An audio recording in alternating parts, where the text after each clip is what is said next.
Hey y'all, can you hear me? My mic been acting real weird. Hey 99 or 99. Mm. All right, so we was on here last night for a long time. Um, so I ain't gonna try to keep y'all that long today. Um, hey Ace, hey girly, what's up? So I think I want to talk about a few things today. Um, Drake, of course, is still trolling. He can't help himself. Um, and then there was a radio host in LA who got pressed because he been he I guess they played Drake on the radio in LA and they're like, stop playing that shit. And then there's Beyonce who I feel like this Simone Biles' husband, and Cardi B is going through some shit. So I wanted to talk about those few things today. Um, and if y'all have anything else y'all want to talk about, we could talk about it as well. Hey, FN. Hey, Stella. Thank you so much, love. Appreciate it. So I think I'm going to just get the Cardi B stuff out the way. Hey, what's up, FBA? And I read your comment about the game too. So basically Cardi B is going through some stuff, right? Cardi B is getting a lot of backlash recently because she hasn't released an album since 2018. And with her first album, Invasion of Privacy, she did really well. I think she sold like over 250 units. I think the album was like certified quadruple platinum. Um, so she did her thing with her first album, right? Hey, T Jamal. So she did her thing with her first album, right? And I think she had like 5 singles or something. Like she had Bodak Yellow. I think she had like Bartier Cardi, which had 21 Savage on it. She had Be Careful, which was like a slow song. And then she had I Like It, which featured Bad Bunny and J Balvin, and Ring with Kalani. So she had good singles. Um, she had unlimited budget and resources. She had industry. Yeah, she did when she first came out. She did. She had everything. So Bodak Yellow and I Like That both hit #1 on Billboard, and they were certified diamond, which made her like the first female rapper to achieve that. Like Cardi broke all types of records. And I think she broke like the Apple streaming. I think she had like 100 million streams.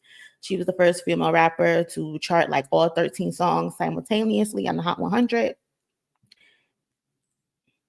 You know, yeah, I'm editing it tonight. I didn't go live and do it because I didn't want to be distracted because my cousin told me like that's a very serious album. So I didn't want to get distracted, but I did it and I have to edit it. I'm gonna edit it after I do this. So it'll probably be up Tuesday.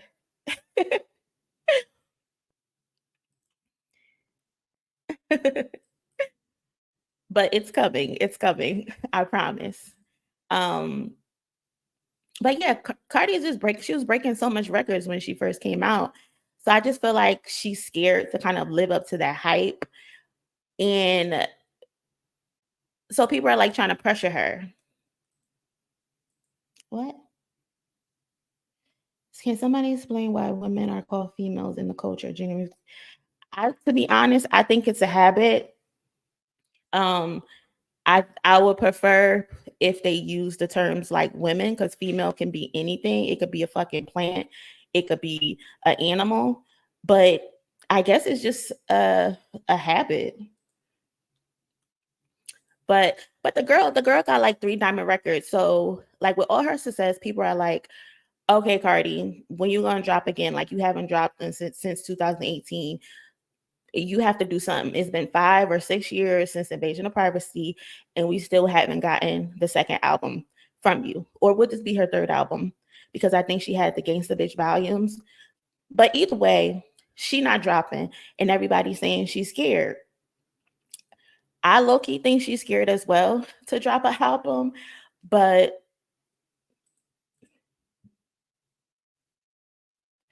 y'all don't get in these comments arguing. Don't start arguing in my comments.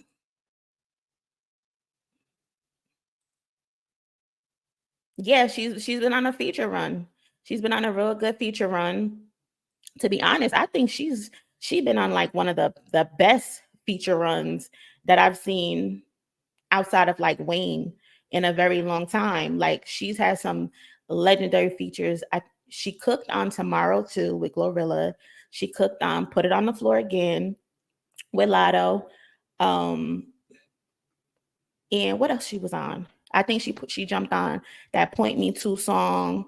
I think she did like Taki Taki with Selena Gomez. That wasn't really for me, but she low key kill her features, but she's kind of turning into a featured artist.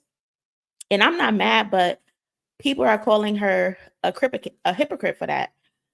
And they're calling her a hypocrite for that because remember when she first came out, and she was going at it with Nicki Minaj after they got into that fight at the Met Gala, I think it was, or some type of Hollywood event. Cardi got on the internet and was like to Nicki, I don't have to be like you. You're doing features to stay relevant because nothing you're doing outside of features is popping. So people are kind of like, oh, Cardi, she's being a hypocrite now. So me personally, I see why they're saying that.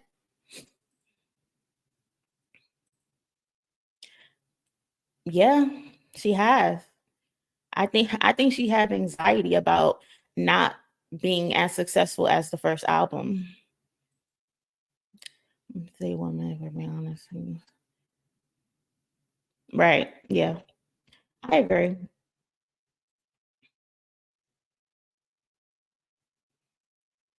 But yeah, so there was this video, the video of Cardi when she was telling Nicki like, "You're irrelevant. You have to do features to stay relevant. You not having it no more. I'm the new girl." Basically, like Loki, I guess, trying to downplay Nicki, but they're like, "Look how the tables turn because now that's you." I think, yeah. I don't like myself. Sister Cardi after she's been drugging black men. Oh God, please. Pills. Is that your name, Pills? Got pressure? That's funny you asking that your name is Pills. Did you see Party going off Joe Budden and her response? Yeah, I did because he kind of the one who echoed these sentiments like she's scared to drop the second album. She's real fearful to drop the second album. Right, I think she's afraid of that. Yeah, she is. Cause she broke so many records. It's like, how do you live up to the hype of your first album when you've broken literally every record possible?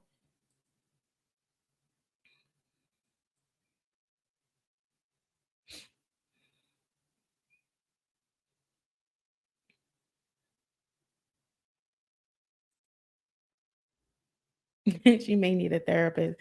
Cardi is going through a lot, especially with her husband. But let me show y'all this video, right? And I want to know if y'all think Cardi is basically being a hypocrite, right?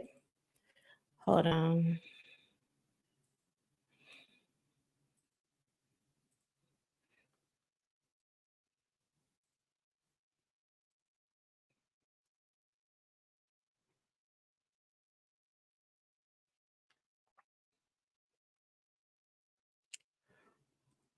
Mm, 233. Where is it? So basically, when Cardi and Nicki was going at it, Cardi basically told her, like, you not having it your way no more. Your shit is flopping. So in order for you to stay relevant, you got to jump on a bunch of features. About how I wanted to be on the Creepy Kush remix and I was trying to stop your bag. Sis, what are you talking about? First of all, I didn't even know Bad Bunny back then. That's one. And second of all, for months, I was promoting a Spanish record with Osuna that everybody knew that I was promoting. So what are you talking about? You're the one that be hopping on remixes. So why would I want to hop on a song that was already out in the Latin community for like 3, 4, 5 months? What are you talking about? But let's talk facts now. Okay? All right. So she telling Nicki she don't need to do features like how you need to do them. But here she is today. She the feature queen at this point because she won't drop nothing by herself.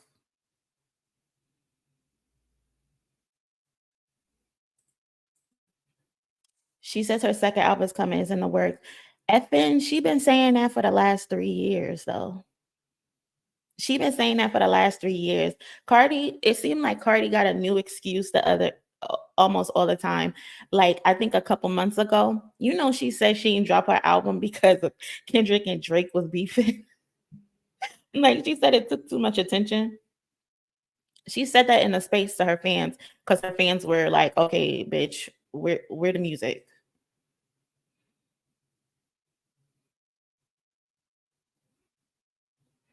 Nah, no need to get upset. We're not doing that. We like to have funny here. The funny thing is, last week I made a comment that if Cardi B is turning into Nicki Minaj, and I was just talking about how she's been lashing out at people unwarranted. Yeah, it's getting bad. But I can admit though, people do be fucking with Cardi. Cardi's lashing out versus Nicki's lashing out to me is totally different because people do pick at her. Like they'll randomly put her in something that ain't got shit to do with her. And I like the fact that she stands up for herself, but sometimes I wish she would just stop. I wish she would adopt the Beyonce approach where I'm not responding to shit. And if I do respond to it, I'm gonna respond to it in my music. Then I gotta call sisters roaches.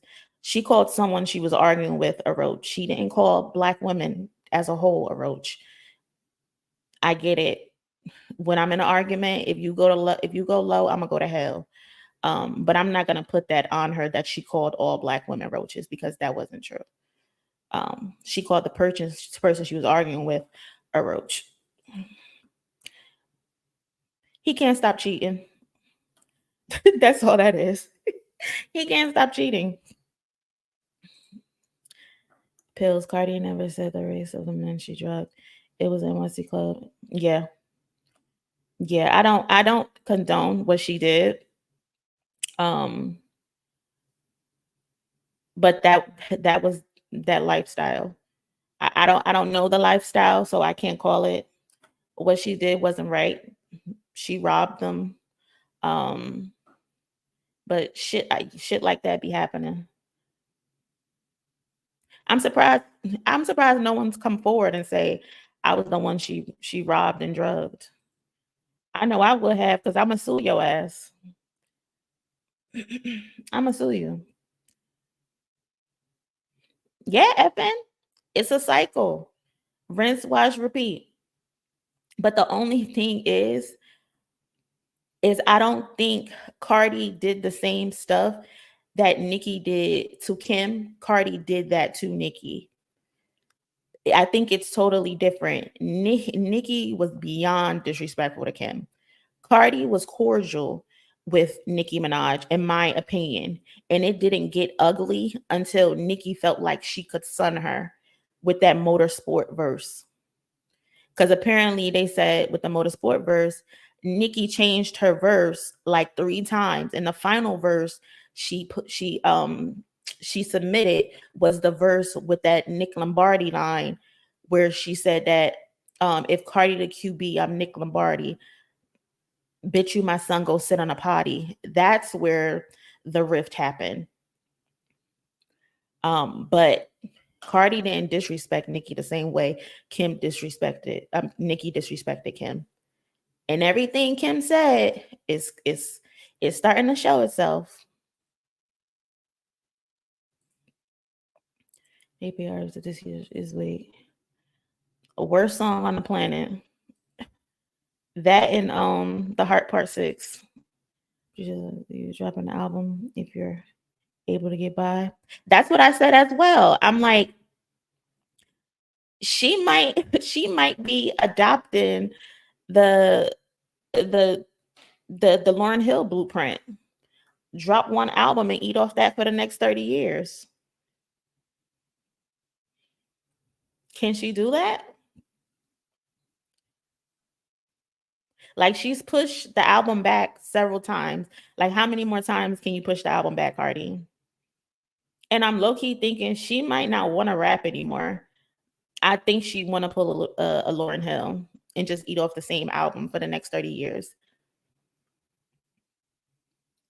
I mean, not that I'm comparing her to Lauryn Hill, but I'm comparing the method. And I mean, she got the singles to do it. She got 2 diamond records that came from Invasion of Privacy. Invasion of Privacy won a Grammy over Nipsey Hussle, over Travis Scott, over Pusha T. Some people say she didn't deserve the Grammy. I honestly believe she did, because Invasion of Privacy is a good album. If you get out of your mind the things that you think Cardi raps about, Invasion of Privacy was a great album. And I think she did deserve to win because all of the records she broke, the diamond certifications, she deserved that Grammy. But other people think different, and they have a right to think that because, of course, like I said, she was going up against Nipsey Hussle, Victory Lap, Travis Scott, Pusha T. So it was some tough people in that category. But at this point, Cardi, you just need to pull a Rihanna, forget the music, promote your whip shots like Rihanna do Fenty Beauty, and just let it be that, because I don't think she wants to put out any more music, like any solo project. Well, I think she might want to put out music, but I don't think she wants to put out an album.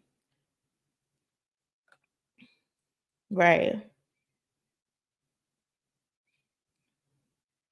Right. They did was passing on Joe Budden and the one fan.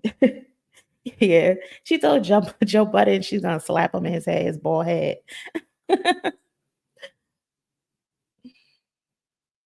She's very insecure about Offset, because it's like they use that to throw it in her face. They thought that's the dig that they use when they going against her. Like, she was just arguing with some random chick on Twitter the other day, and the girl said something about her, but then the girl revealed that she's been messaging Offset trying to get with Offset. Mind you, Offset hasn't answered none of the DMs, but they use her husband as a dig. And people were like, "Oh, well, why don't she just leave him if he keeps cheating?" Yeah, it's easy to say, but y'all have to remember, like, this isn't her boyfriend. This is her husband. I think she should leave his trifling ass, but I get why she stays with him. That's not her boyfriend, that's her husband.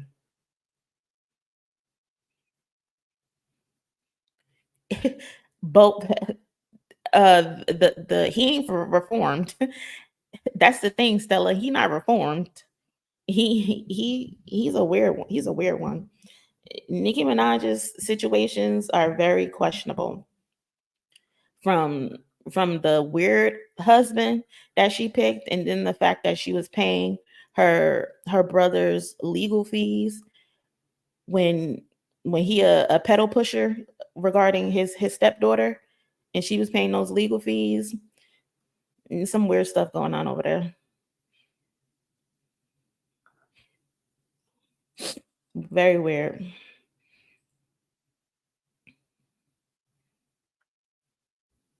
Like the bare minimum.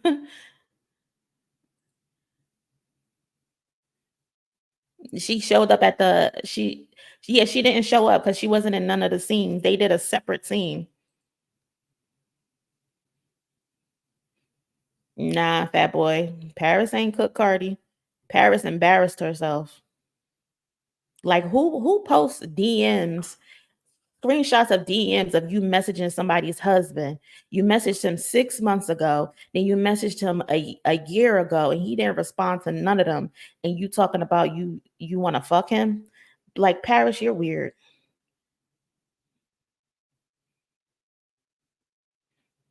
I wouldn't doubt it. She did. Hmm. She has no choice but to drop this year. I feel like Cody. I don't think she has to, but to appease her fans, I think she will drop something this year. But she's been putting it off for like 3 years now. I don't even know if she knows what the album will sound like.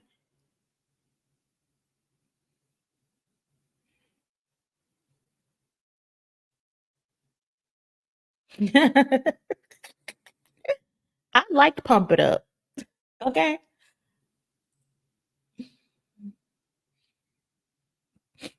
I can see that, Cody. I can see that. But it's a lot of people that got writers that people don't know about, and they win Grammys. Kanye West is one of them. He get writers at times.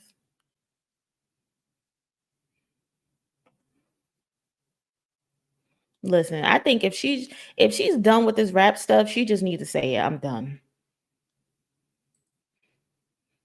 Exactly. Like I can't knock her.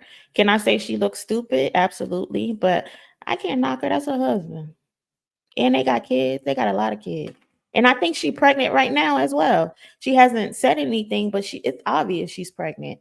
Every time Offset get caught cheating, he get her pregnant. Every single time. Every time he get caught cheating, he get her pregnant. Stella, you don't know? What rock have you been living under? Kanye has gotten assistance with writing before. I believe Cardi called several women roaches. They had to be dark skinned women. My question would be, does she call other races roaches? I don't know, but it's disgusting thing. It is a very disgusting thing to say. I don't know of several women roaches, but I know of the situation of the one girl that she called a roach. It's probably some type of video on YouTube or something you could look up. But I know for sure it was one woman she was in an argument with, and she called them a roach. But I don't think it had anything to do with complexion. I just think she was just saying anything. The woman was being disrespectful. Cardi was being disrespectful back. That's how I saw it. This man the one baby trapping fools. But yeah, every time he cheat, he get her pregnant because she pregnant right now. Right. But all in all, Cardi, if you don't want to rap no more, sis, just say that. Get into acting, promote your whip shots the same way Rihanna do her Fenty Beauty, and call it a day. And just call it a day because you clearly are like under a lot of pressure. Um, so Beyonce, Beyonce, I think Beyonce dissed Simone Biles' husband, and I'm gonna tell y'all why. Y'all know who Simone Biles is, the Olympic gymnast. So a couple months back, her husband did an interview with the Pivot where he told the host, I forgot their name, Keyshawn or something. I forgot their names. If y'all know their names, say it in the comments. But he was in an interview, she was there as well, and he told them that he didn't know who she was when they first linked up. Um, and I guess like they met like on a dating app or something like that. So he looked at her profile, saw she was a gymnast, and claimed he never heard of her before. Let me see if I can find a video of him actually saying it, because it's just the audacity for me.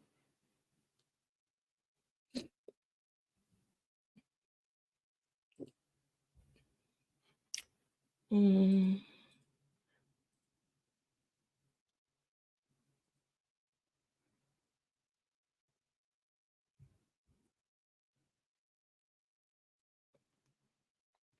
So he did this interview, right, with the Pivot.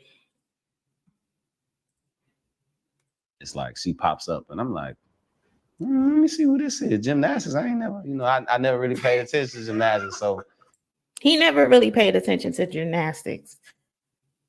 Funny to me. And that's cool if you never really watch gymnastics. Like most people only watch like during the Olympic time, right? Know who she was at the time, but like the first thing that I saw was that she just had a bunch of followers. So in my mind, I'm like, okay, she got to be good. I promise you, I'm and you see his face. He like, you ain't know who Simone Biles was. Like, be so serious. Like, be so serious. Like, he don't even believe him. Real life story. When she won the Olympics, I was in college, and we didn't have NBC, we didn't have Olympic channels, and we're in camp. People he's saying though, we didn't have TVs, we didn't have NBC during the Olympics time, so he never watched. Right, late July, early August. So I'm not paying attention to, So I never would have had a moment to where I would have watched, like, Jonathan, I'm gonna let you finish your story, man. Continue. He do not believe that man. He does not believe that man. Like, what you mean? And so he continues to go on, and she just sitting there smiling and giggling and shit. And I'm just like, this feel like a humbling experience. Like, those men who try to make you, when you so big as a woman, and those random the men that you might date, and they have like their own insecurities, even though they got their own thing going on, they want to humble you and bring you back down to earth. Like, I feel like he was doing that.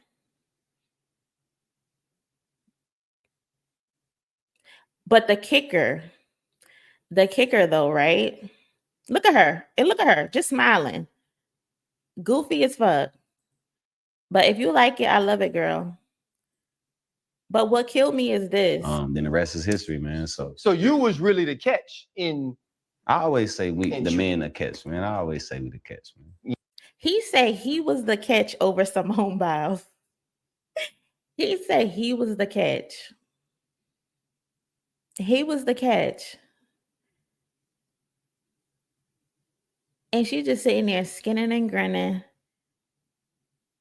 just loving it. And she just let him, she just tooting his own horn, just let him get off with it. I get it, bro. You're not the catch though. You're not the catch. Like, I still don't even know your name, sir. Like, we know you as Simone Biles' husband.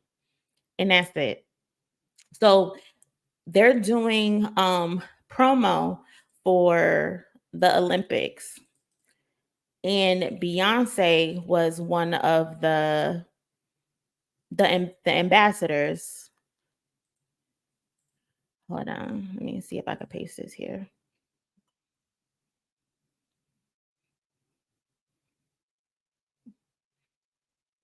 Mm-hmm.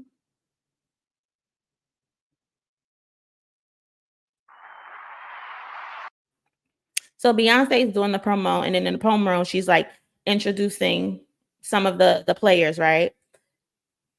So where is it? Hold on.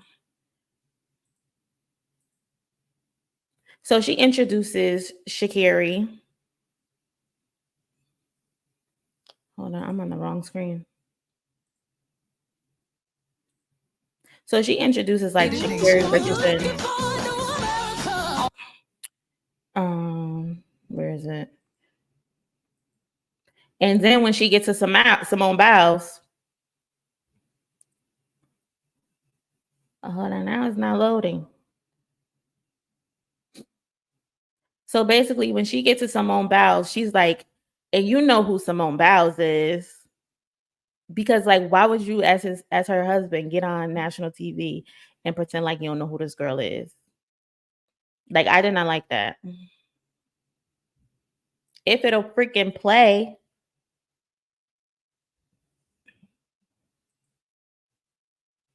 That's girl Simone. And I know you know my girl Simone. Without a doubt, the greatest of all time. Period. And I know you know who my girl Simone Biles is. Don't get on this internet, sir, pretending like you don't know who your wife was. Because you know exactly who the fuck she is.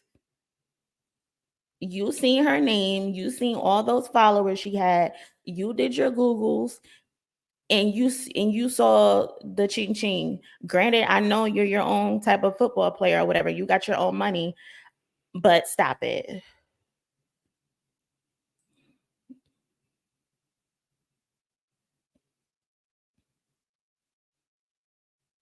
No, because the woman would get called out as well if she come around and say, "Oh, I didn't know who LeBron James was." Girl, stop lying. You know who the fuck LeBron James is. And you want to know how I know he was lying? This is why I'm calling Cat.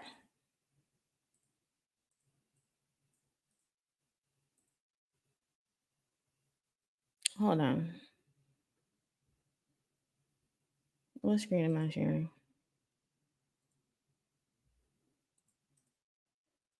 He was bullshitting. He's like, "Oh, we were in camp. We didn't have NBC. I didn't know anything about gymnastics." You ain't know nothing about gymnastics, sir. But this is you. This is him. This is him tweeting about the Olympics. So he definitely watched the Olympics before.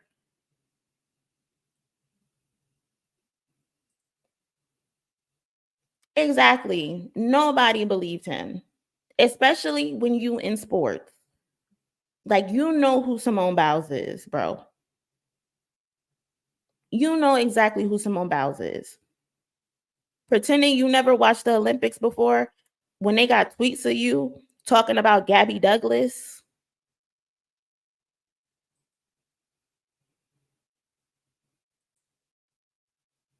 Like, stop it, bro.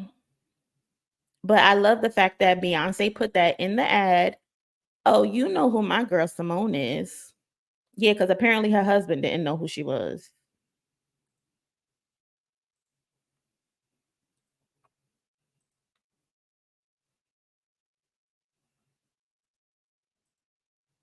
I don't think anybody said it was a problem. But don't downplay your wife in front of other men, especially in front of the world. I don't think anybody said it was a problem that he wasn't a groupie, but he's clearly lying, which is the point. He knew who the fuck Simone Biles was. Exactly. That's all I'm saying. You didn't have to lie and say that. And even the host was looking at him like he's crazy, like he's bullshitting. Because he was.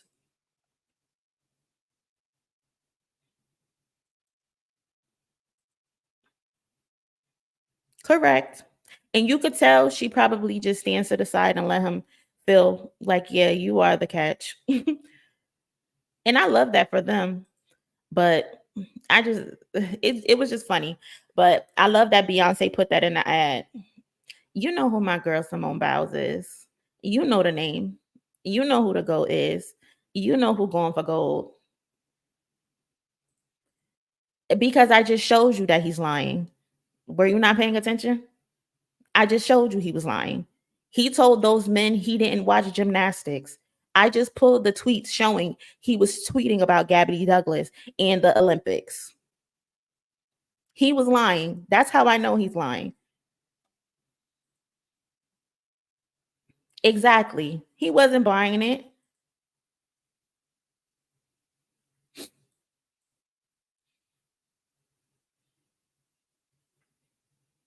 That's what I'm saying. That's what I'm saying. Make it make sense. But anyway, so Drake is still trolling, y'all. What's new? Drake is still trolling. He can't help himself. He wants people to feel like he's unbothered and nothing is bothering him. So he posted a random meme on Instagram Let's see.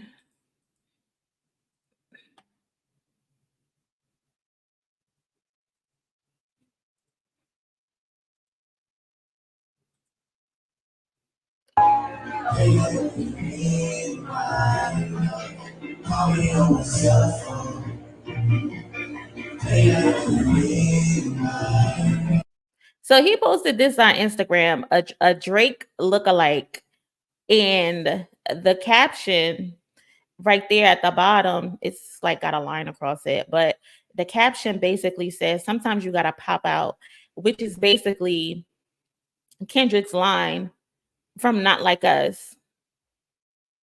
Like, Drake, why are you still trolling? Like, why are you still trolling? Like, when are you gonna give it up, bro? When are you gonna give it up?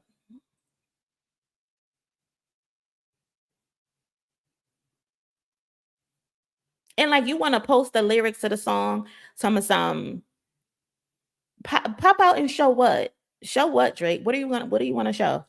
Pop out and show what? You knew not to post the N word. This is just nothing but another fake attempt at a pretending he doesn't care and that he's unbothered and that is not getting under his skin. That Not Like Us is still the top 3 in the country for the 12th week in a row.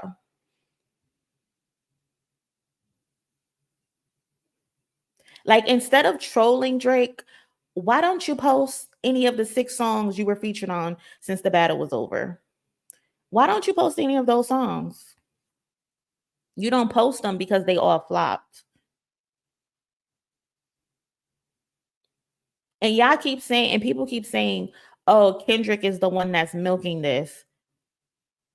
Kendrick is milking this. He needed this. But we haven't seen Kendrick say one word on social media besides him posting video links to his music. He won the battle. He did a show. He did a music video, and he got out of Dodge. All he did was let the music speak. No internet games. So, Drake, why are you trolling like a bitch? Ain't you tired? Ain't you tired? Not Like Us is living rent free in your head, Drake. And you're trying to pretend like, oh, I could make a joke. I can laugh at myself. Give it up. Just give it up, bro.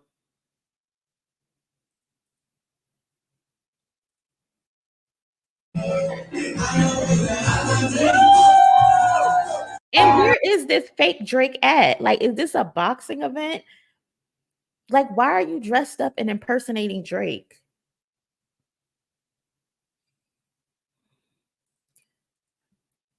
Michael, I'm the biggest hater. I am the biggest hater. I might hate him more than Kendrick.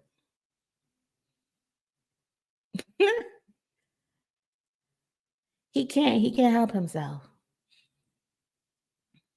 Hey, Larry.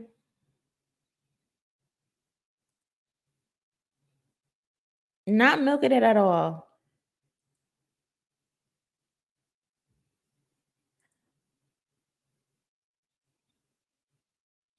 And Stella, where's that interview at? I would have saw it. Kendrick has not done anything. Kendrick has not spoken to anyone. So I don't know what interview you referring to, cousin, but if you want, you can leave the link in the comments and I'll go look at it. Because they suck. They all flopped. It's so embarrassing, cousin. So embarrassing. Then gonna put the caption. Sometimes you gotta pop out. Pop out and show. Pop out and what? Pop out and what? Drop another song that's gonna flop.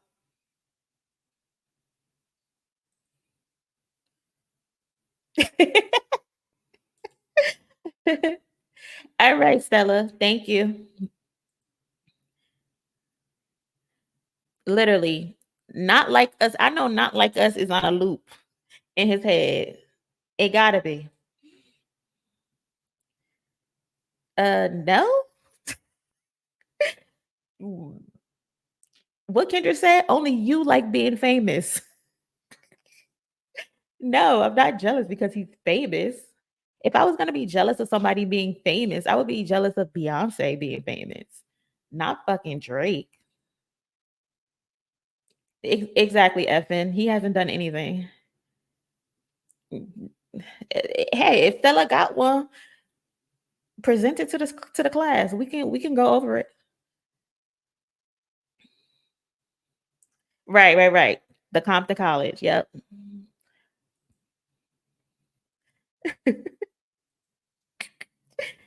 Oh my god.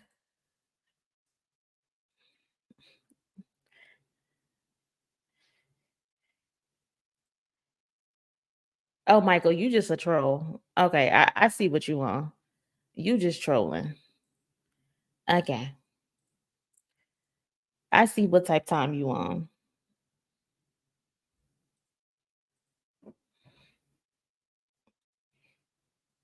Let's get you out of here.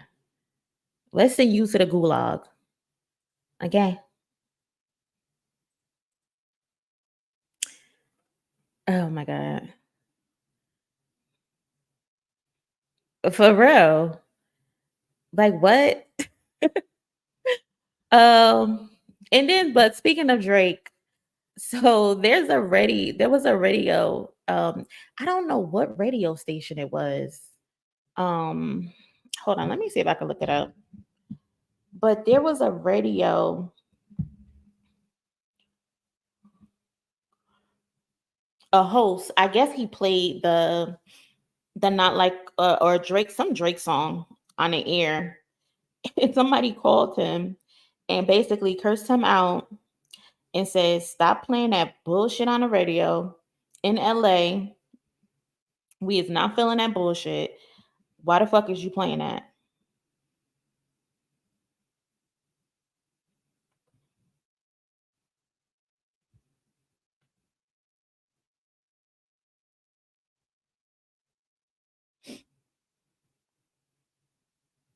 Dang, I can't find the video.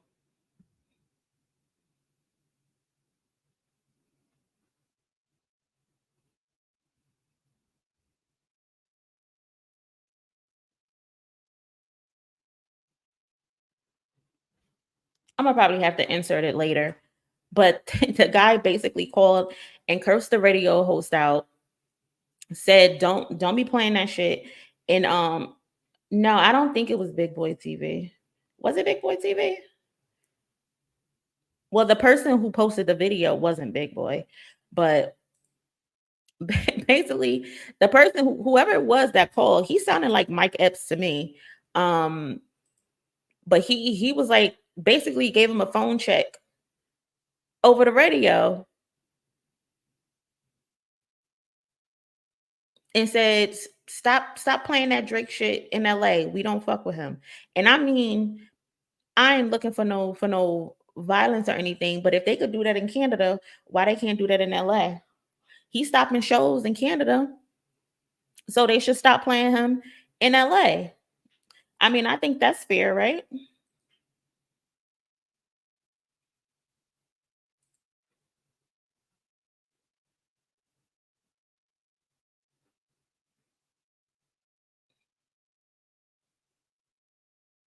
Is that an interview or is it a documentary that some random person put together?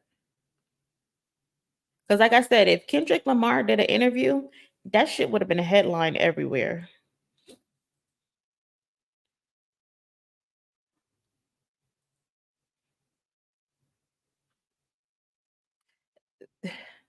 He has so many weird tattoos. Like, why do you have a tattoo of Aaliyah on your back?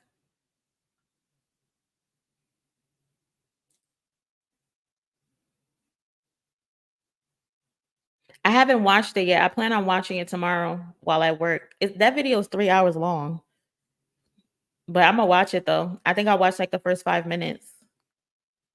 Drake's still doing the duck lip pose. He do more duck lips more than the woman.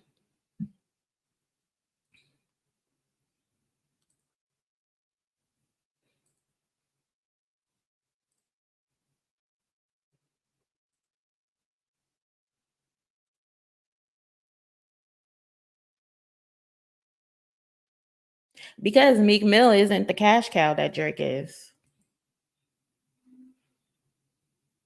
Meek is not the cash cow. And I nine, I know he feels salty about LeBron and LeBron being at the pop out.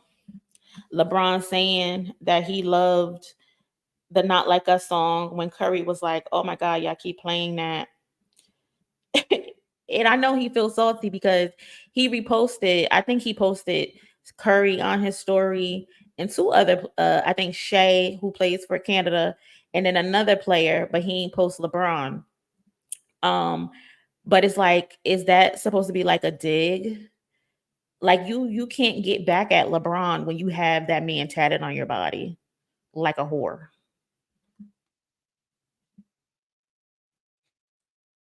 Facts. He does? What? That's weird. He's so hurt. Cousin, he's so hurt behind LeBron. Because remember when the Pusha T situation happened, he told Pusha T he felt like he told Drake, LeBron, that he felt like he let him down.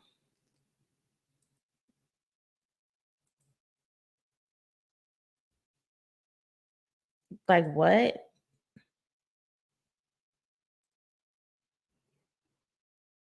Yeah, he got Wayne tatted on him as well. A bunch of tramp stamps. Facts. I know it was Savannah who told him, you better stay away from that motherfucker. You better stay away from him. I ain't playing with you.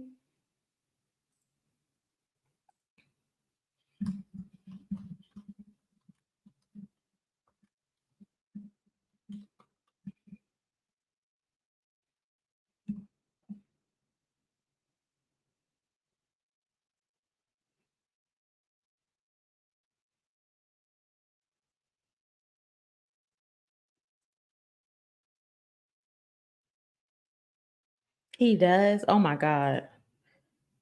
He got a tattoo of Denzel Washington. Yeah, it was Savannah and Lauren London. They was together at the pop out. Larry, what you talking about?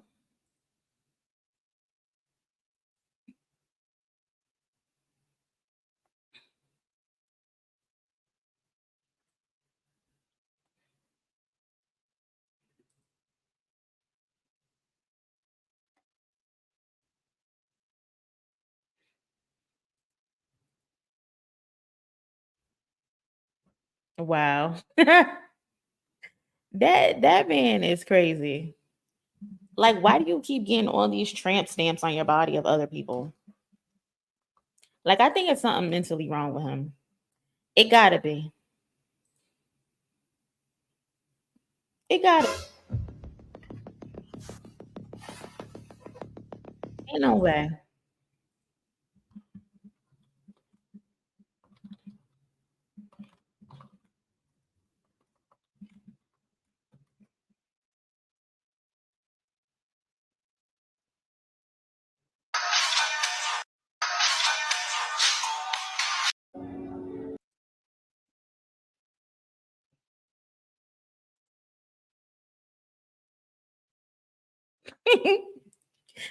That's weird. That's weird as hell. Yeah, the Aaliyah one, I think the Aaliyah one is like right on his back. Like, why do you got a tattoo of Aaliyah? You've never met her before.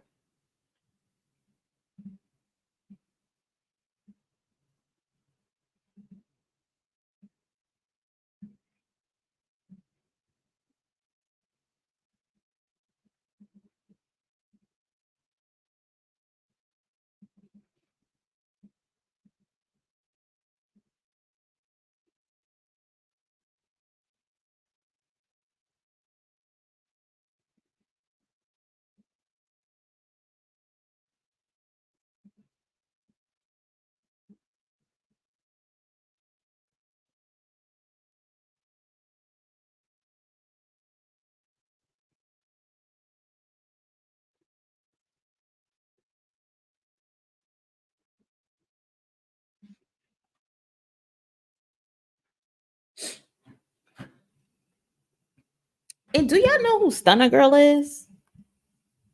I think she was like on Zeus Network or something, but she got shot in her chest.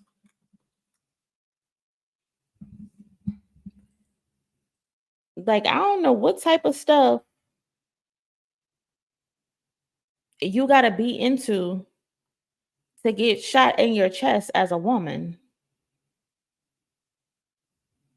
Like, I think she was on Zeus Network, and I know she was just featured on um JT's album. They did a feature together, but I think she's most known for her being on Zeus Network. And y'all know they be over there fighting. I don't even like to watch that show, but it's unclear like what happened to her, but she got shot in the chest. Like she really living her raps. Like she too gangster for me to get shot in the damn chest. Like, who is after you that they would shoot you in the chest?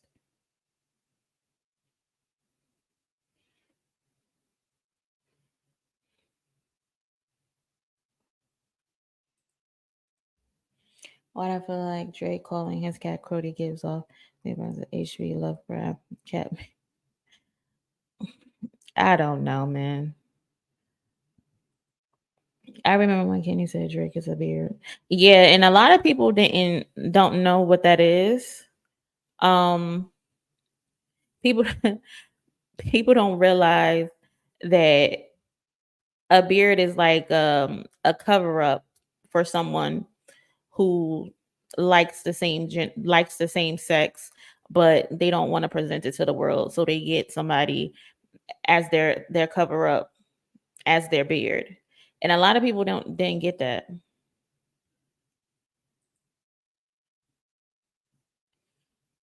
Did he?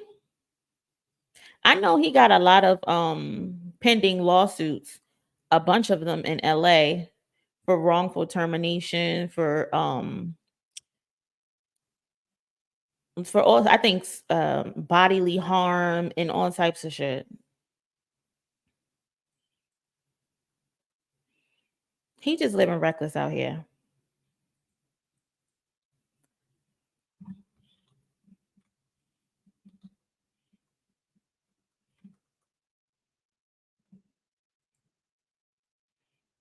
So loaded. And people don't even realize it. Like, and did y'all know after that after that shooting at his house, there's like this investigation that's going on right now regarding his security business. They believe it's a fake business that's covering it up something else. Yeah, what you mean, the bear thing? Yeah. And when he made that collab with Aaliyah and Missy Timbo wasn't able to work on it. Hmm.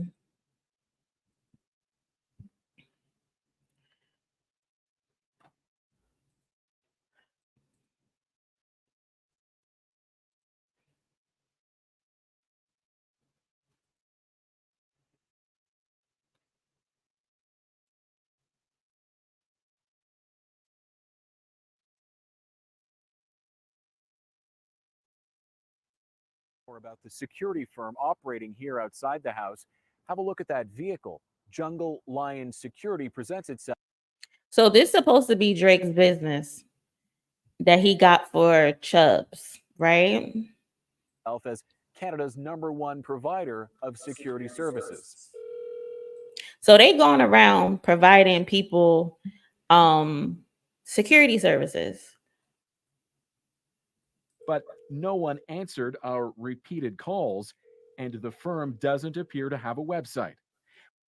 So how you a security service and I call you for some for some services and I can't even get in contact with you. Yeah, she's alive. She's well. If you're referring to Stunna. But yeah, she's good. I guess she's in the hospital waiting to be discharged, but yeah, she caught a bullet. Yes, it did. Yep, it's a cover up. We obtained Ontario Transportation Ministry records showing the license plate on the company's vehicle is registered to Aubrey D. Graham. So this little business is registered to Drake, but no one can find any type of information on it. Better known as Drake. And the only person listed in the security firm's public profile is the man seen next to Drake in this video, his reported head of security, known to fans as Chubbs. Drake, what the fuck you and Chubbs got going on? What y'all got going on? People that are in the rapper world, they are the most highest threat level of any people in the entertainment industry. Leather glove, no seat. I ain't trying to hear you rapping, and I ain't trying to get monetized. Drake showed off the lavish interior of his Toronto mansion. This is so dangerous to be showing off your house like that, especially inside his house. Like his house seems like just a museum. Like it doesn't feel like an actual house that anybody lives in. And that makes sense because he got a son, but he don't really have a family. So he treats this house like it's a fucking museum. He never hid the address, even putting that nickname, the Embassy, on full display outside.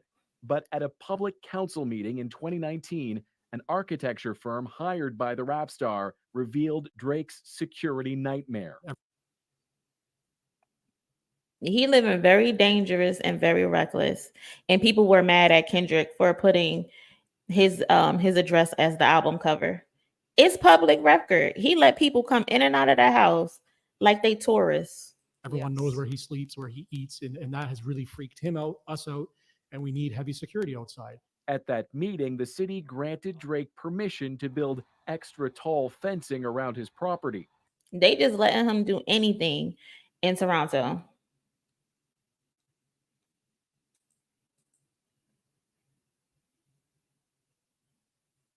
He's trying to overcompensate. You know what really ticked me off? When he said Adonis and Enoch had the same complexion. You might be colorblind, Drake.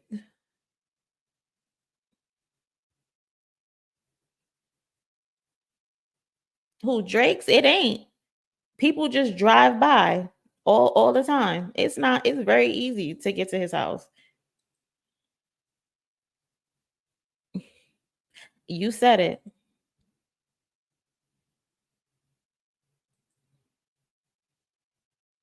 Hey, Jen girl, you missed us last night.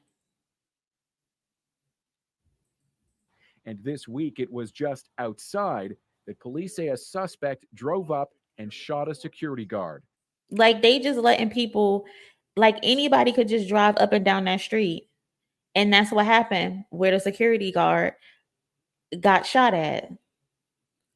He was standing outside of the gates in front of the residence when the shooting occurred. Like what? What y'all got going on, Drake?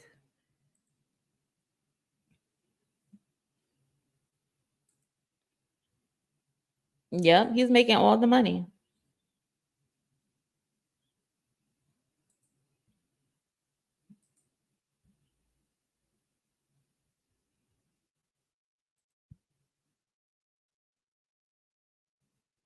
Like that's wild to me. Like there's been no follow-ups on the security guard being shot, nothing, no updated stories. And my thing is, what they're not telling is the week before that, someone, I think the Weeknd's manager, Cash XO, someone shot up his house the week before Drake's house got shot at.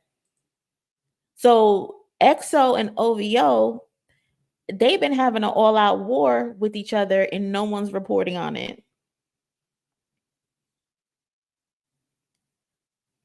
They going bullet for bullet and no one's saying anything about it.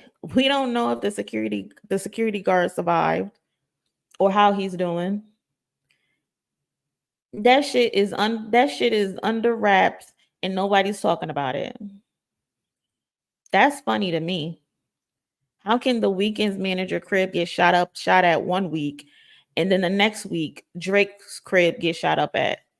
And y'all and everybody know in Toronto there's an ongoing feud between y'all.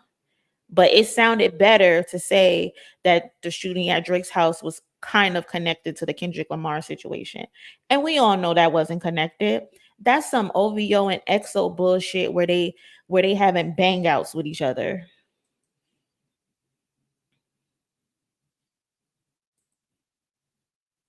Like they got some shit going on over there. Yeah, and they say they be throwing all types of parties. No problem.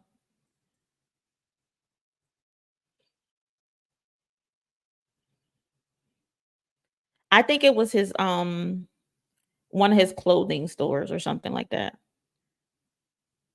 But that remind me of like white people saying spray painting the N-word on their house. Like it just seems fake.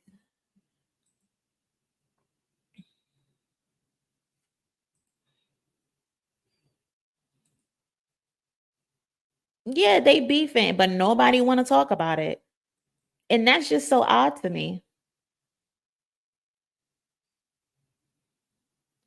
That's why in 616 in LA, when I said Drake got spooked and Kendrick mentioned Cash in 616 in LA, find the jewels like Cash.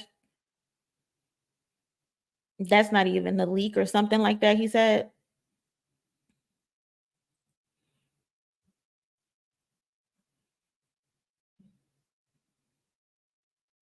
I hope so. Stop stealing people's stuff. Nah, that's some OVO EXO mess that they got going on in Toronto. Yeah, they are. They over there having bang outs.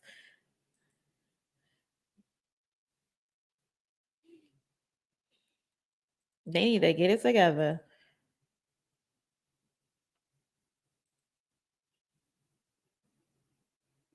Thanks. It's a little dry right now, but thanks.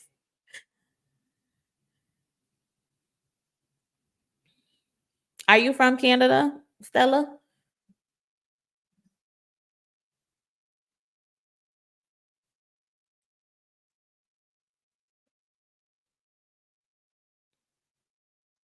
But yeah, somebody need to tell the truth about what's really going on. Drake got too many enemies. He got too many people that want his head right now. That's probably why, for one, he don't want no more of his dirty deviances coming out.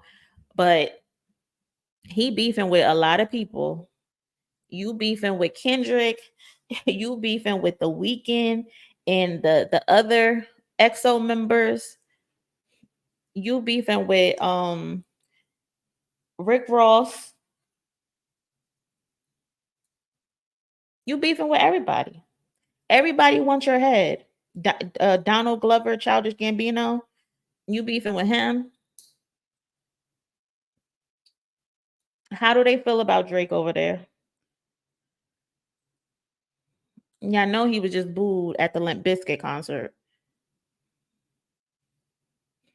Facts. Yeah, they say he over there running around like he pop. Like he run shit. They say he got his name in all these businesses. They said the police move when he want them to. That's why them reports of what's happening with XO and OVO not coming out, because he got them police on payroll.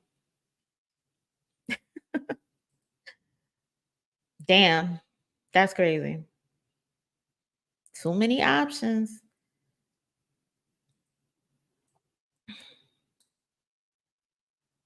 Yeah, I always wonder how the people in Canada, Toronto felt when he did that music video of God's Plan in Miami, I think it was.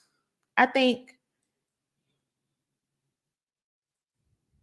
Like, why wouldn't you go back home and do that video where you giving away all this money?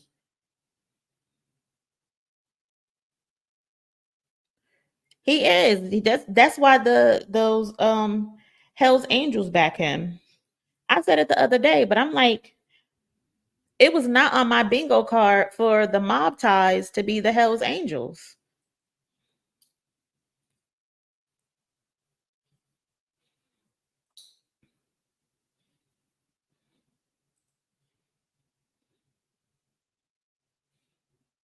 And that's so crazy to me because Drake is at the point where he can be similar to what Jay-Z did as far as like putting other artists on, or even not even Jay-Z, as far as getting new artists. Same way Wayne did with him and Nicki Minaj.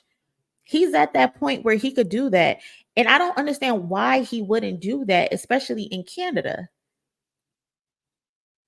Like, why don't you put anybody on? Like, there's not, you don't have no other artists under you. Kendrick, he has Baby Keem. Jay-Z had Kanye, Rihanna. Lil Wayne had Drake, Nicki Minaj, or whatever. You could have been putting a lot of people on, and that's what Kendrick means when he says Drake has no culture. He has no Joe. I think who someone said it. I forgot who it was, but they said Drake does not have Canada doesn't have a distinct sound.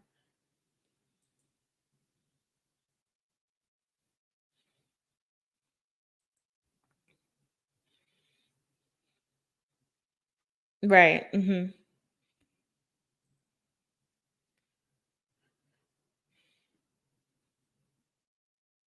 It's crazy. Yeah, he got the label, but there's no artist that he's pushed or that he's invested in. The only artist he's invested in is Sexy Red, and people don't even realize he makes money off of her, off of that label. She's the only artist that he's pushing. People are wondering, like, oh, why does he support Sexy Red so much? Because she's making him money.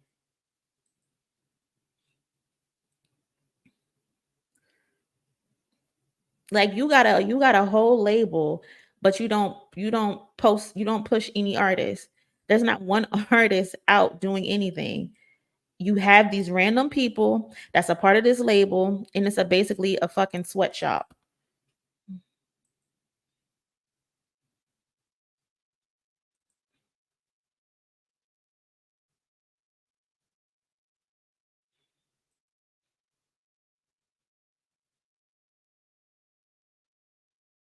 And you would think maybe he would go back and support Snotty Nose Red Kids. I've never heard of them, but you would think that would be someone he would be like, oh, this person is from my hometown. Have them open up for him at a show or something.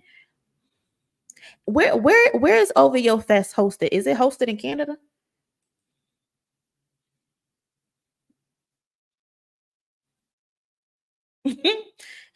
he goes everywhere else and take their sound and then just mash it up.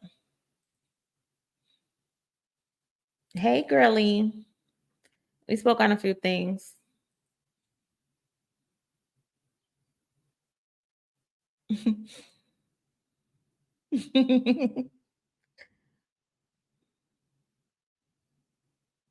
So he probably be like, I ain't messing with him.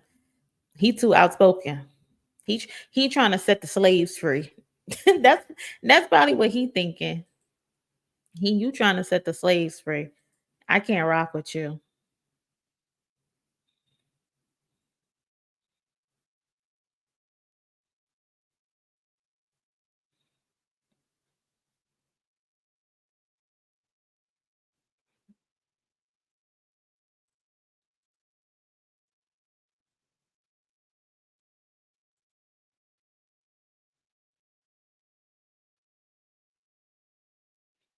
I feel like Drake feels that if he goes away for at least let's you know how like some artists they'll take some time off and they'll go away and get their life together or whatever, enjoy their family, take time off.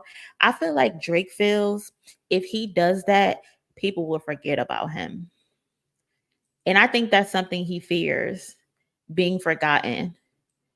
And I'm like, Drake, no one's gonna forget you.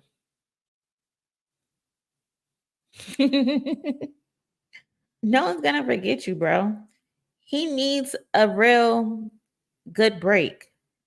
But then again, he can't because Lucien want his money. He want his money. Drake is on a hamster wheel, and Lucien is spinning that bitch, spinning it, spinning it, spinning it.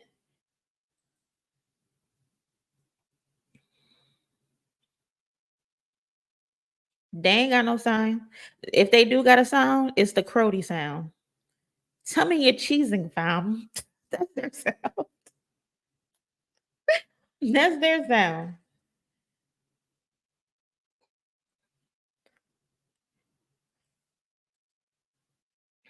Cause it's what they've been taught.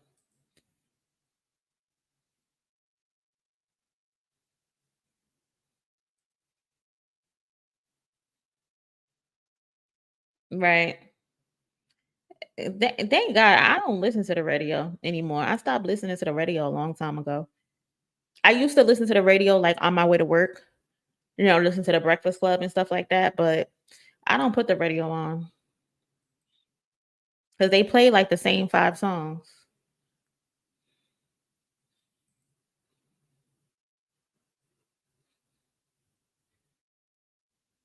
I think he's on like his 7th because he did 2 with that Gordo person.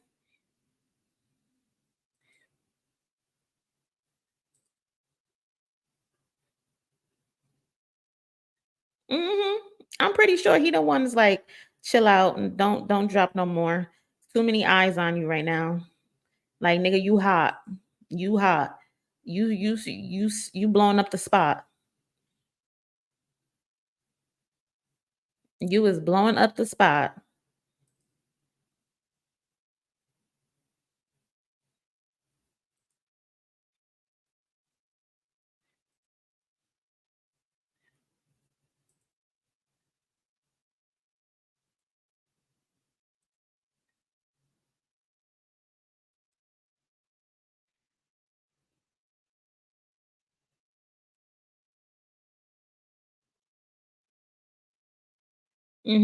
Those are good ones.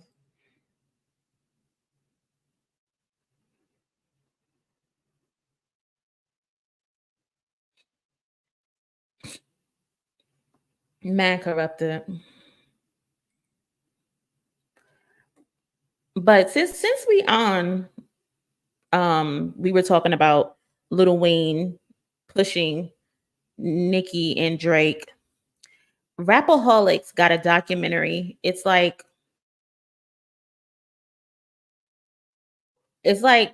what, 20 minutes. I want to watch it.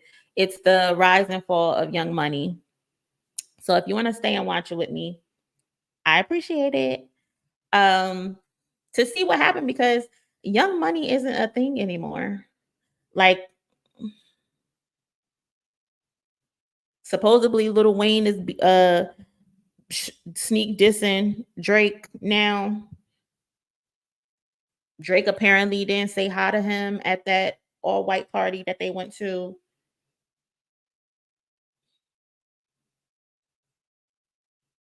It's trouble in the Young Money camp. And people have been trying to downplay that, like, oh, Wayne didn't care about Drake doing that. And I'm like, you guys got to be serious. Wayne definitely did care because he sung about it in at least 2 songs about that happening. So he cared. And plus he engaged to that girl. Like he really liked her. Drake is just so trifling. Like, how much of a deviant are you that you need to sleep with everybody's woman, even your boss? Like you don't have no self-control, my boy.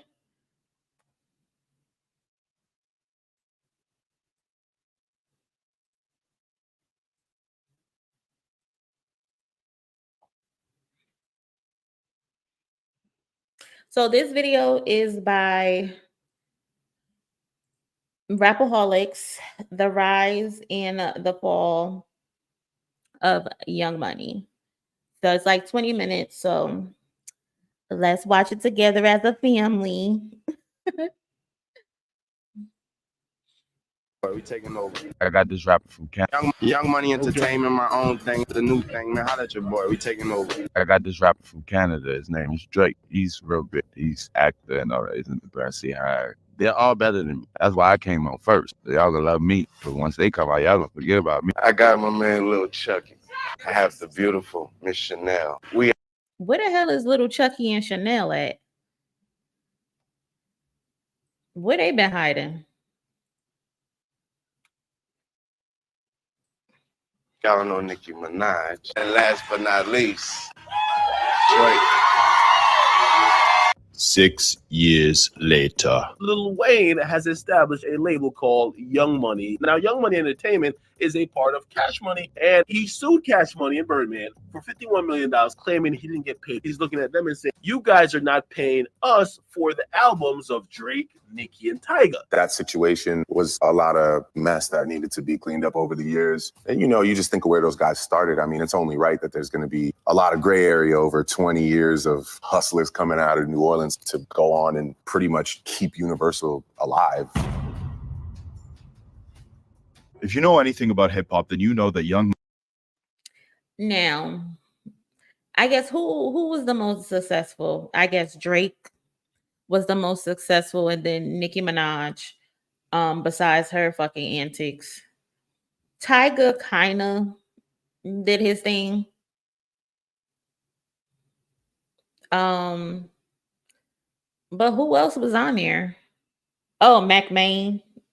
But I ain't never listened to no Mac Main song before.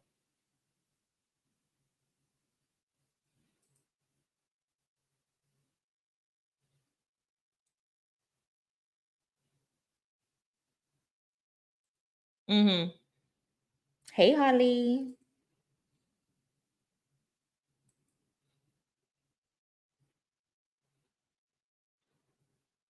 Mm-hmm. Yeah,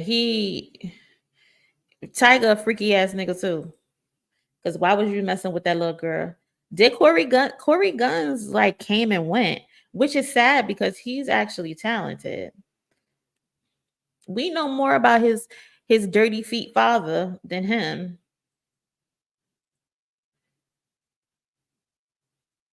You think so? Because they were surrounded by a bunch of misfits almost, it seems. Lil Twist, yeah, he was down to and Lloyd ended up coming over, right? From Murder Inc. because Lloyd was on Murder Inc. at first, and then Lloyd ended up coming over.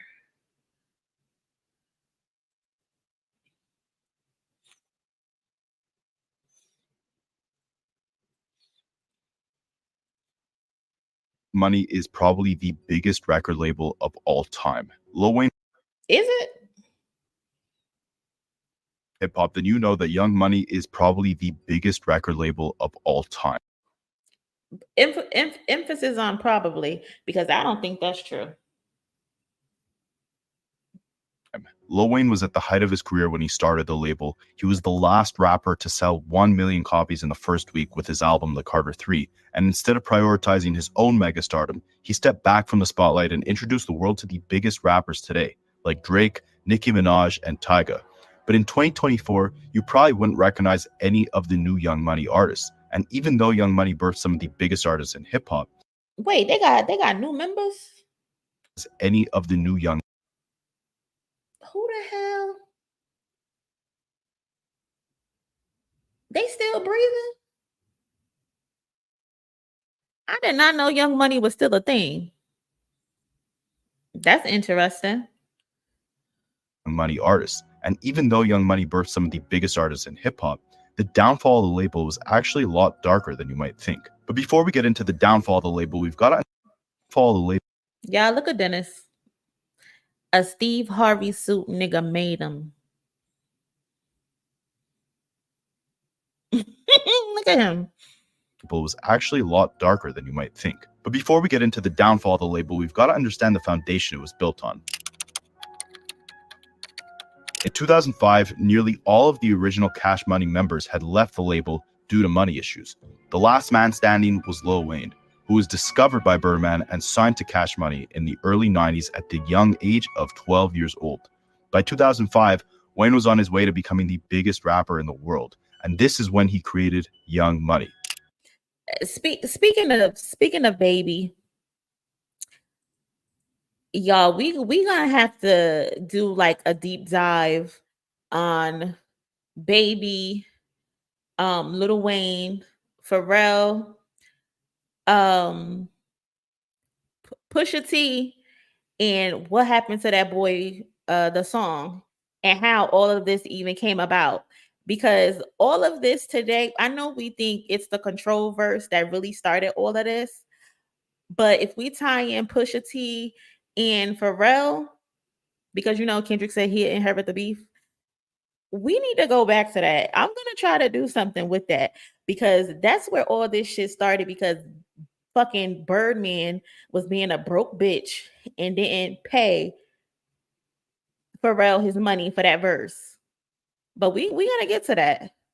We gonna get to that one of these days. Hey Kish. I don't know who got pressed, but the profits of Young Money were split 49% going to Lil Wayne and 51% going to Birdman and Cash Money. Young Money was a company under Cash Money Records, with Cash Money owning 51% of the profits that Young Money generated. The first artists signed to Young Money were Currency, Boo, Mac Main, and Gutta Gutta. From the original Young Money roster, the only rapper who's still somewhat active is Currency. However, his time at the label was not long. He left shortly after signing, and he only dropped a couple songs on Young Money. When he was asked why he left Lil Wayne's label, Currency said, "If I got to Young Money later on, it might have went a different way. But when I was there, I was like, all right, Wayne's trying to make sure he's remembered as the best rapper alive. That does not entail making sure that my music gets where it needs to get to right now, even though he loves me to death." This is the case with a lot of artists in the industry, right? They sign young and take the first deal that's thrown at them, even if it's not the best. However, before Young Money even started, this seemed, and you can't really fault Currency for that, because that happens because you can get under a artist who's already big and they're still trying to stay afloat. They're still trying to put themselves out there to remain relevant, and they just forget about you. So he wasn't wrong for that. to be the case with almost every single artist that was signed to Cash Money. Wayne was the only original Cash Money artist left. The founders of Cash Money, Birdman and his brother Slim, signed a distribution deal with Universal Records where they keep 85% of the royalties from all of their music sales. This was 85%. I might as well just give you my whole check.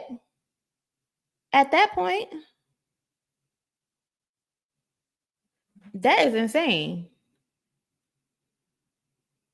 The fuck? This some real life pimping. I don't know what. I know Tony was having some money problems, but I don't know how Birdman pulled her.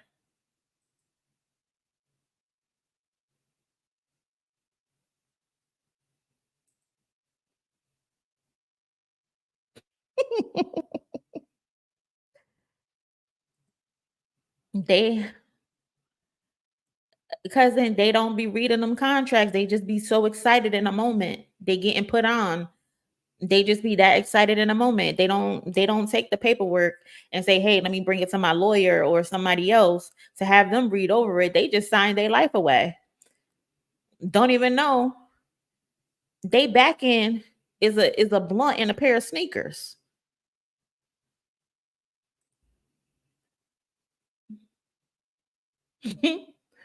It's crazy. Was unheard of at the time. It meant that Cash Money kept basically all of their artists' profits, and Birdman was then responsible for paying each artist what they were owed from their music. This led to many Cash Money artists signing contracts where they barely saw any profits from their music. The whole label, Juvenile, BG, Turk, their main producer Manny Fresh, they all left Cash Money, and they all had similar reasons for leaving. It was essentially due to Birdman's shady business dealings and his inability to pay artists what they're owed. In the late 90s, Juvenile was the biggest artist on the Cash Money label, and he ended up leaving the label at the height of his career. When he left, he said, "My reason to leave Cash Money is the same reason most artists leave a label. Money. I'm working like a slave and I'm getting nothing, so I get an entertainment lawyer and found out Cash Money weren't who they said they were with me." Manny Fresh also said he left the label because of money. And Turk, who was part of the Hot Boys group with Lil Wayne, sued Cash Money for $1.3 million. Money is always the root of evil, of all evil. I'm telling you. It don't even matter if we grew up together. We was considered family. We've been through the worst of the worst. We were poor together. When money involved, people will snake their bestest of best friend if they are a messed up individual. In 2015 for money he was owed from his music. But that was the past, and it didn't really matter because Cash Money still had their biggest superstar, Lil Wayne. Wayne actually tried leaving the label to sign with Jay-Z in 2005. I'm a Def Jam artist now, man. Next time you see me, I'm gonna be with the boy Jay-Z, you understand me? But him and Jay-Z never ended up forming a partnership. I was hollering at Ho. The conversation. That was an issue too, with him trying to sign Wayne, Jay-Z. Was about me joining Def Jam or the Rockefeller team or whatever. You know, we didn't agree on certain things or whatever the situation was. It didn't work out, and I'm here where I am. But you know, looking at Wayne in this video and then looking at him now is like, he look high right here, but it's so night and day. Like, he got 3 dreads now. 3. Just holding on for dear life. It's all love. Instead, Wayne renegotiated his contract with Birdman and Cash Money, and in the same year, they created Young Money. So from 2005 to 2007, most of the original Young Money members had very little success on the label, and they quickly left, as Wayne's priority was to become the best rapper alive. His popularity grew massively in 2007, and he was constantly being pitched artists who wanted to sign to Young Money. According to Jay Mills, who was one of Young Money's first members, Wayne wasn't actively hunting to sign the next Drake or Nicki Minaj. He was focused on the music, not the business. When asked about Young Money, Jay Mills said, "Wayne never really wanted all of us to be like, quote unquote, signed to Young Money. He wanted us to be Young Money, a group, and we do some Wu-Tang stuff and all get deals. I know this sounds crazy, but he never really wanted us all to be signed to him. He wanted to give us a platform and we go rep Young Money and get deals everywhere, but we're still like this conglomerate." Basically, he just wanted like a crew. And it was probably better that way, him not actually signing them, but him promoting them.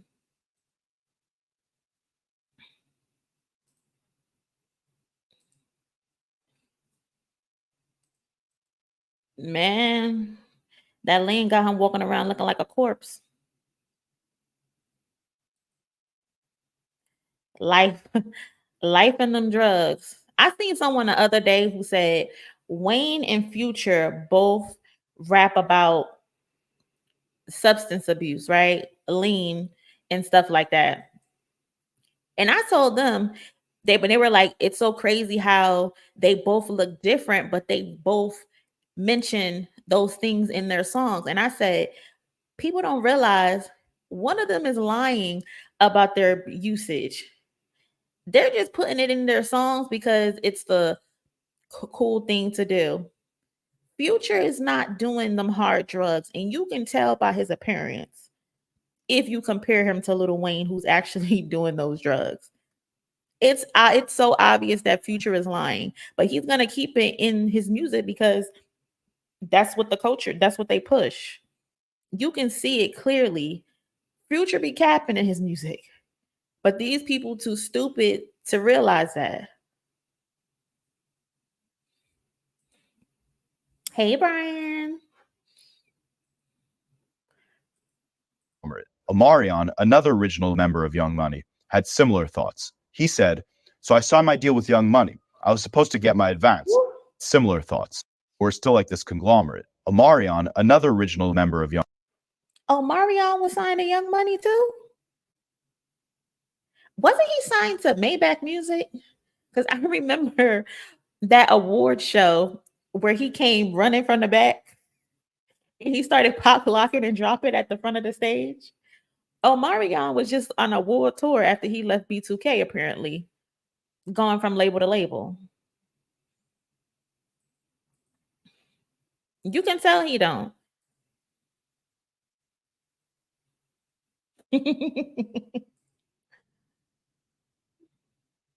Still to this day.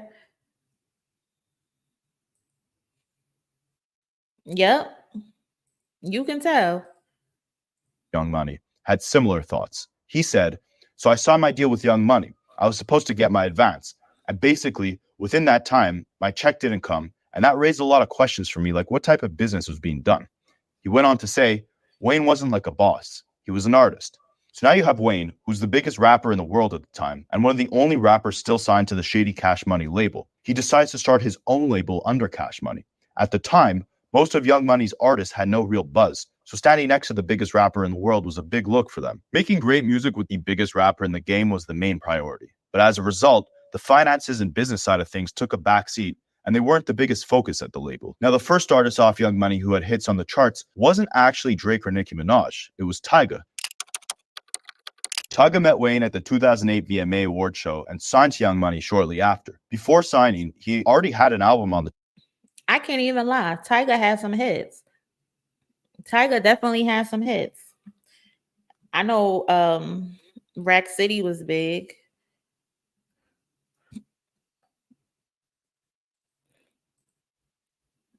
Not they was passing them around like a blunt.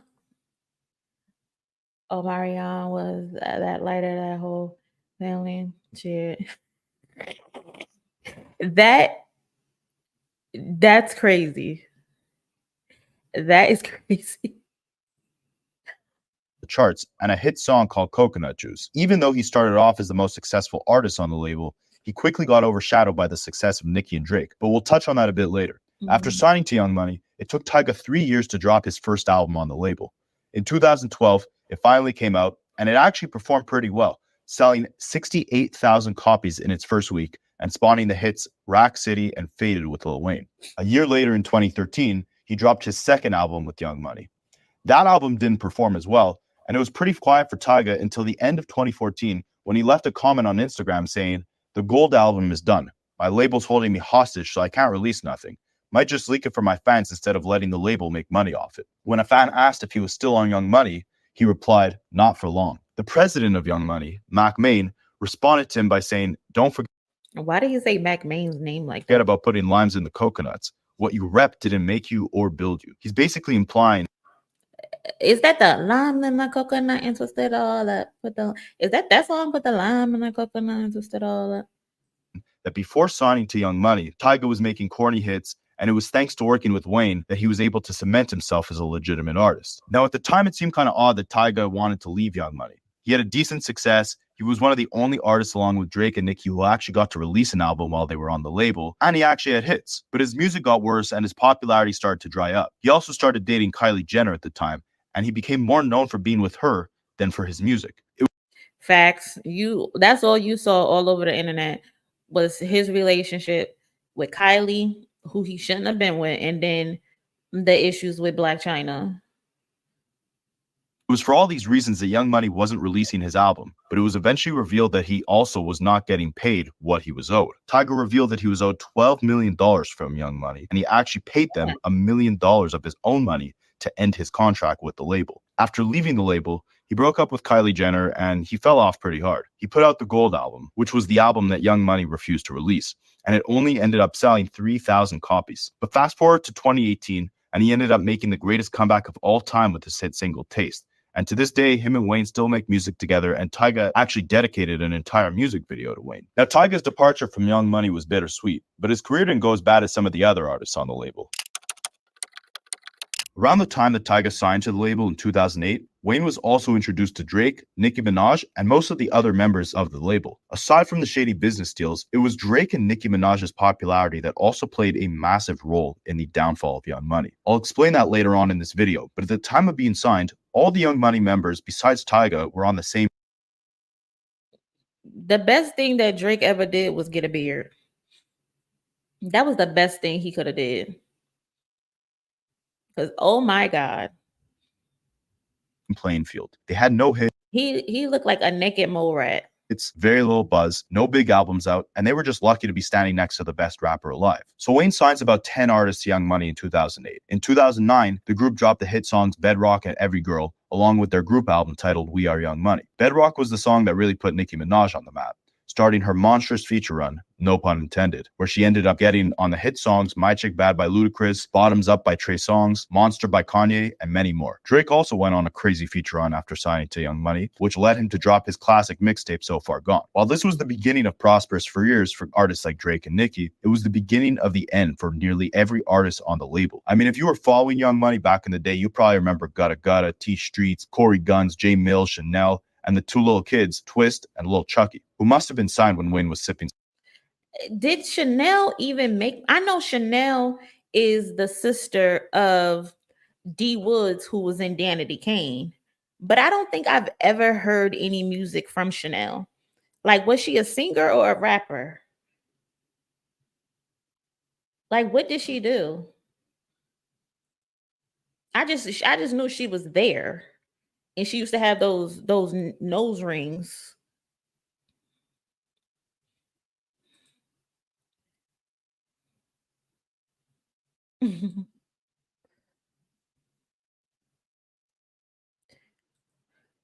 Okay, she was a singer.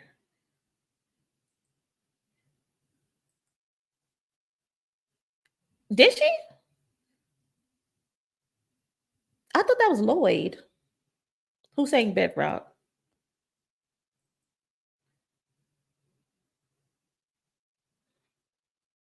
Zion must be a little behind. I gotta go listen to Bedrock again, because what I'm remembering is just hearing Lloyd. That's what I said. I thought he left B2K and he went to Maybach Music, but apparently he went to Young Money as well. Some really strong cough medicine. Now, unfortunately, none of these artists had much success with their careers at Young Money. Gutta Gutta, J Mills, T Streets, and Chanel had features on a lot of Wayne projects, but they never ended up dropping their own albums. This was probably because when you're standing next to a rapper as talented as Wayne, it's hard to stand out and make a name for yourself. But there were some really dope artists on Young Money who had a lot of potential, but they also never had an album release. For example, Corey Guns was on the original version of A Milli by Lil Wayne, and he had a feature on Wayne's massive song 6 Foot 7 Foot, which sold over 7 million records. He stood his ground, and you could argue that he rapped as well as Wayne did on those songs. But yeah, Corey Guns had a fire verse on A Milli. I've seen some people say he had a better verse than the verses on there that that Wayne had, but I think that's a reach.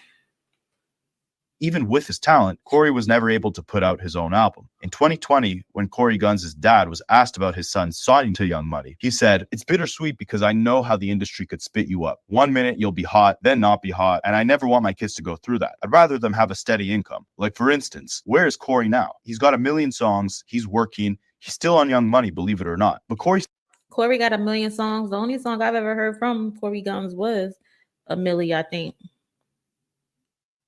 I don't think I've heard another one of his songs before. Such a phenomenal rapper. In my era, Corey would have been a superstar already, but the era we live in, you almost got to dumb it down somewhat, and he was just never willing to dumb it down to the point where people could all the way get it. Now, that could be true for a lot of rappers on Young Money. As we saw with Tyga, if you didn't have a hot song or any sort of popularity at the time, then the label wouldn't want to put your album out. It's unfortunate because with the right branding, artists like Corey Guns, J Mills, and even Chanel could have had prosperous careers. But the label was so busy with Wayne, and later Drake and Nicki, that they didn't invest in the proper marketing for their less popular artists. Maybe it didn't seem like it was worth it, since none of them were able to create create their own popularity. Now, as for Lil Chucky and Lil Twist, the marketing approach that Young Money took for them was actually pretty interesting. When Wayne was creating Young Money in 2008, Lil Chucky was just 13 years old and Lil Twist was 15. Wayne explained that he signed these two rappers at such a young age because his daughter was a fan of them. He said, anytime Not him saying I only signed them because my daughter liked you. What? my daughter's a fan of you, it means you got stardom. They were both groomed to be the next Lil Wayne. Everything from the way they dressed, the dreads, the cadences in their raps.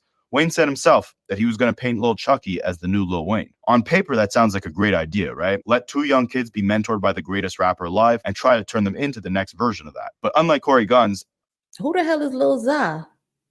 Was Lil Za on Young Money too?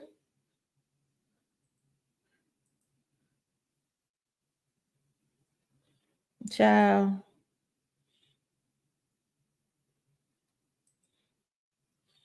And Corey Guns like 5 foot. Omarion had a record, I Get It In. Wayne had the remix for it on one of the mixtapes, but I don't believe he was officially signed to Young Money. Yeah, because I can't remember that. I don't remember that. they couldn't rap nearly as well as Lil Wayne. And unlike Drake, they couldn't make hits the same way Wayne's daughter maybe thought they could. Lil Chucky stayed on the label for about 5 years and eventually left without putting out a single album or song. In a 2014 interview with Sway in the Morning, when he was asked about his situation with Young Money, Lil Chucky rapped, "You've been hot and they know it, and still releases they hold it, always had music, labels just wasn't supporting. Guess signing that deal wasn't really all that after all the boasting." Basically stating that he always had the music, it was always there, but the label just never supported him. They always held back his music, never dropped his albums. And after all the instant gratification and excitement that comes from signing to a guy as prolific as Wayne, actually being on his label probably wasn't what you thought it was when your albums and music just keeps getting delayed. Lil Twist, on the other hand, is actually still signed to Young Money. And he put out a couple singles with Lil Wayne and Busta Rhymes in the early 2010s, unlike Lil Chucky. At the time, he was good friends with Justin Bieber. Now, while Tyga became less known for his music on Young Money and more known for his relationship with Kylie Jenner, Lil Twist suffered from the same effect, where he was also less known for his music and more known for his relationship with Justin Bieber. This was at a time when Bieber was getting himself into a lot of legal trouble, and Twist claims that Bieber's team made him take drug charges for Justin because those charges would have negatively impacted Bieber's reputation. What? You was taking drug charges for Justin Bieber? What? Rewind. Team made him take drug charges, also less known for his music and more known for his relationship with Justin Bieber. This was at a time when Bieber was getting himself into a lot of legal trouble, and Twist claims that Bieber's team made him take drug charges for Justin. First of all, can't nobody make you do any fucking thing. They would have had to kill me because I ain't taking no drug charges. And then if you took the drug charges, what did you get out of it? What incentive did you get out of it, Lil Chucky? Because it's not looking like you got anything from that. What the hell? Of course, always the blackhead. Justin want to go play and do all these things that he know he shouldn't be doing. Y'all seen that video of him in the hood? And the gang members rolled up on him and he was shaking in his boots.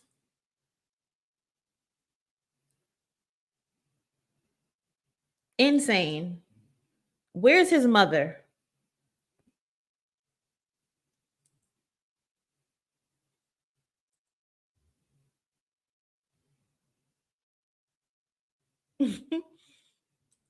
Like, what? That's crazy. That is so crazy. Because those charges would have negatively impacted Bieber's reputation. Okay, then they would have just had to negatively impact. They would have had to negatively impact his persona and his public image. He would have had to just been the white Chris Brown or something. Like, what? As a young artist. But for Twist, a couple drug charges wouldn't hurt his brand as badly since he already rapped about that type of stuff and he was associated with Lil Wayne. When he was asked about it, Twist said that Bieber had politically correct people around him. Now he said, because you rap about it, that's already your image. So why not just get the charge in real life? What? Nothing told him you live that life, you rap that life. Let's bring these raps to fruition. Like that that's crazy. Imagine someone coming up to you. You be rapping about selling drugs. You be rapping about gang banging. So let's give you a real charge. That is messed up. That is so messed up.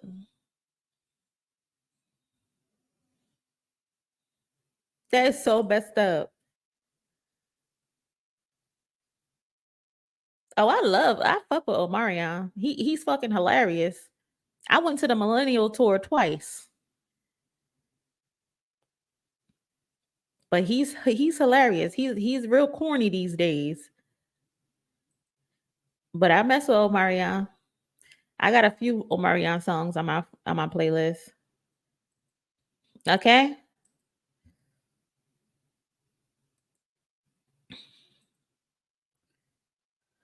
who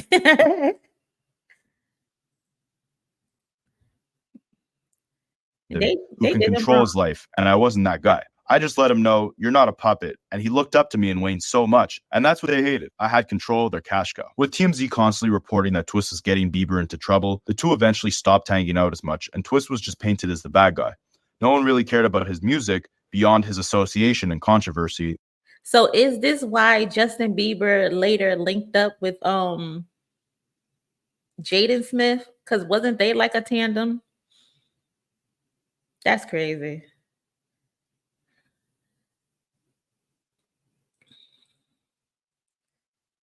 When him and his brother got on that stage and was eating that watermelon, cringe. It got the ick. What about Usher?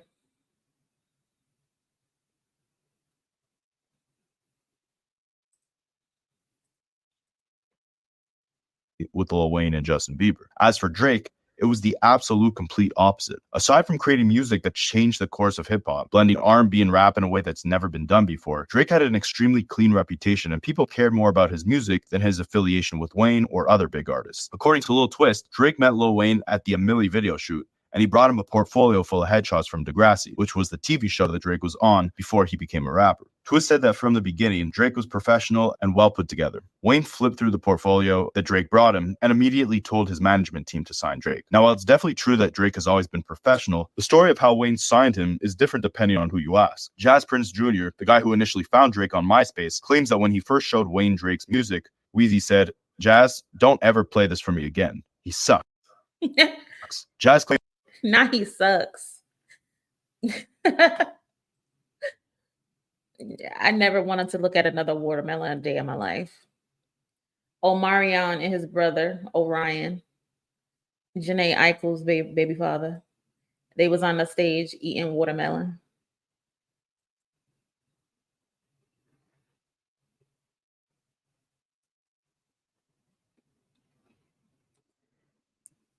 Jazz Prince gave me a brain fart the other day.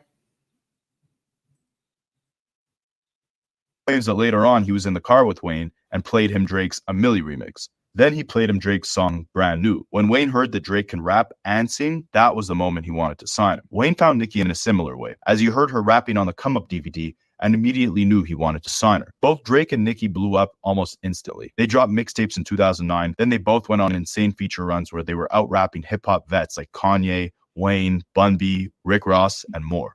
By 2010, Wayne was sent to prison for 8 months, and it was up to Drake and Nicki to make sure Young Money stayed relevant. Is that when Drake has sex with Wayne Girl? Was that during that time period? So the man signed you, he go to jail, and while he in jail, you pumping on his girl? That ain't right. While all the other Young Money artists failed to create a That might have been Drake's get back because Wayne originally said his music sucked.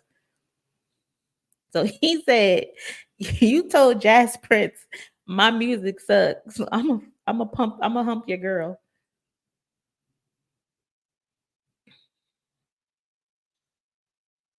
buzz for themselves. Drake and Nicki put out their first albums, with each of them selling over 300,000 copies first week and going platinum in that same year. By the time Wayne came out of jail, Drake and Nicki were on top of the world. Tyga was about to put out his first album, and Wayne was bigger than ever. But while Young Money's top artists were only getting hotter, this is when That's when he was in Rikers. When he did it, right? When he was in Rikers. the downfall of the label truly began. According to Jay Mills, there was a lot of jealousy between him and the Young Money members. It truly began. According to Jay Mills, there was a lot Hold on.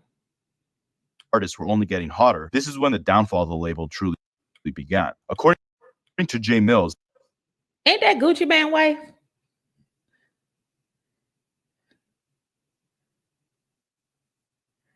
Ain't this Gucci Man wife?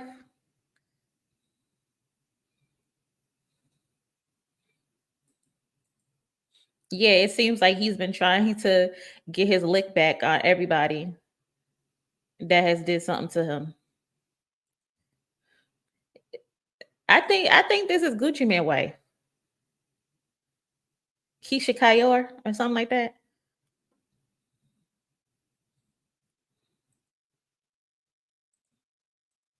there was a lot of jealousy between him and the Young Money members. In 2009, they were all small artists, and Wayne would bring all of them out to perform at his shows. But now you have Drake and Nicki, who are superstars, so they were going out on their own tours, but they weren't bringing the rest of Young Money with them.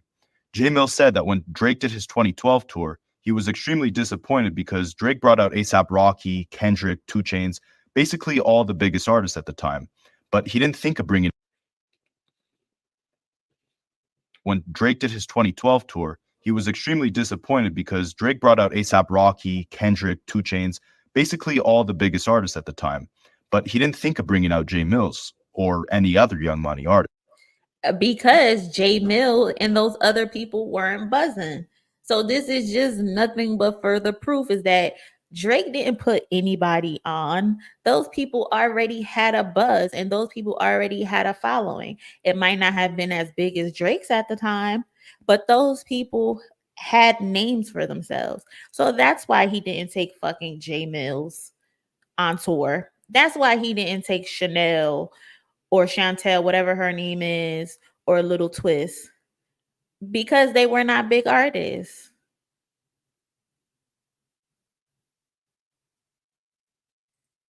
He said, even if we're not hot like that, make us hot. Someone made you hot. To be fair, I was in my feelings, but we were a crew. And in a way, J Mills kind of had a point, right? Wayne made Drake and Nicki hot, so they could return the favor by putting their spotlight on some of the Young Money artists that they came up with. If you go back to any Drake or Nicki, let me show up to a concert and fucking Little Twist come out.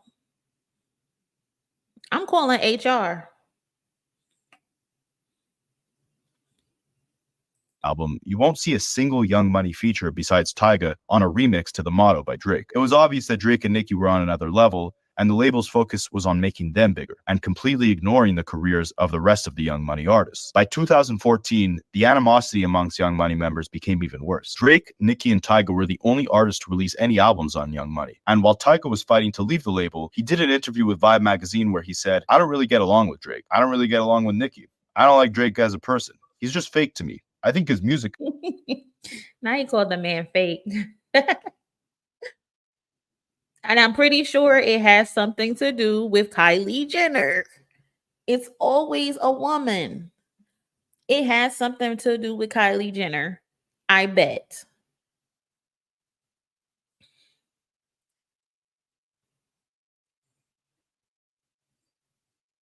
Yeah, you usually have unknown openers.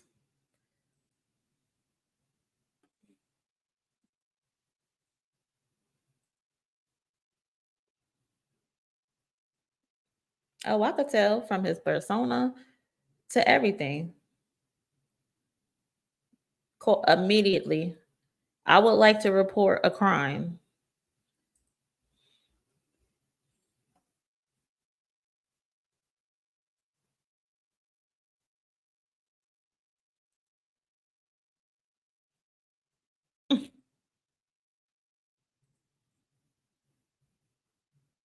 To be honest, he ain't got to tell these girls nothing these days.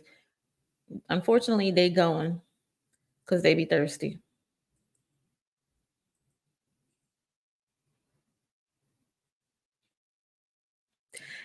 I'm assuming because Drake had the concert at the time and he was the face of Young Money, I guess. But yeah, that's stupid as well. Like sometimes these artists get mad because they don't know how to create their own buzz. But it's like, bro, I'm not your boss. I'm not your boss.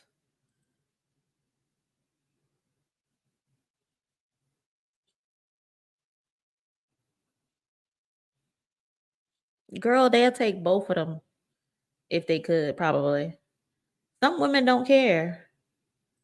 They just don't care. Is good, but we're all different as people. We were forced to. Some of them might take a little twist. That's how thirsty these people be. They'll take anybody just to say they were amongst it. It's weird. Some people they're just weird. Together. I try to be cool with everybody, but sometimes everybody just has their own different personalities. When Wayne was the only superstar, all the Young Money artists were standing next to him, trying to make a name for themselves. But as Drake and Nicki became bigger than Wayne, it seemed like every Young Money artist got overshadowed by them, and the label didn't see the value in investing into their careers.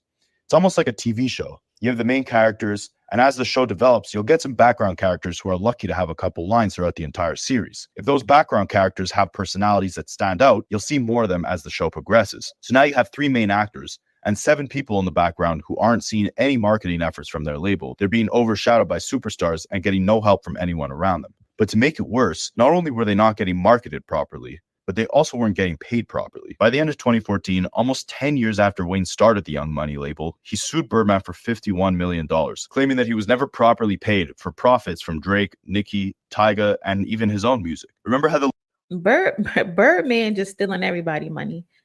Like Birdman just did not care. Birdman is the reason for a lot of the stuff that's happening today. Because he was a snake and very conniving. I still don't know how he got Tony Braxton.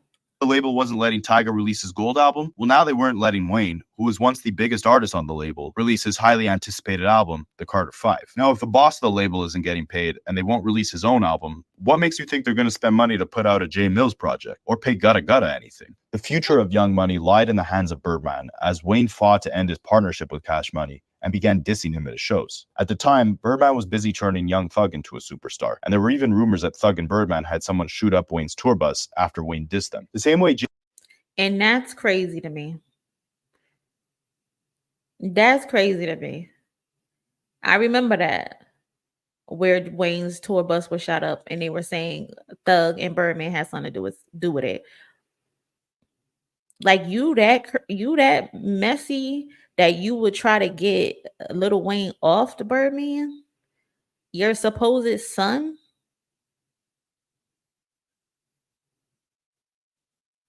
And then Wayne just forgave him like nothing happened.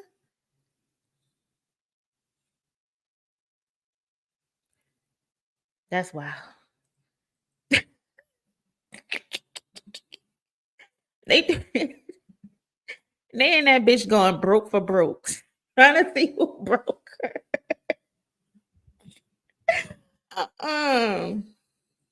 That's crazy. 2 broke motherfuckers getting together.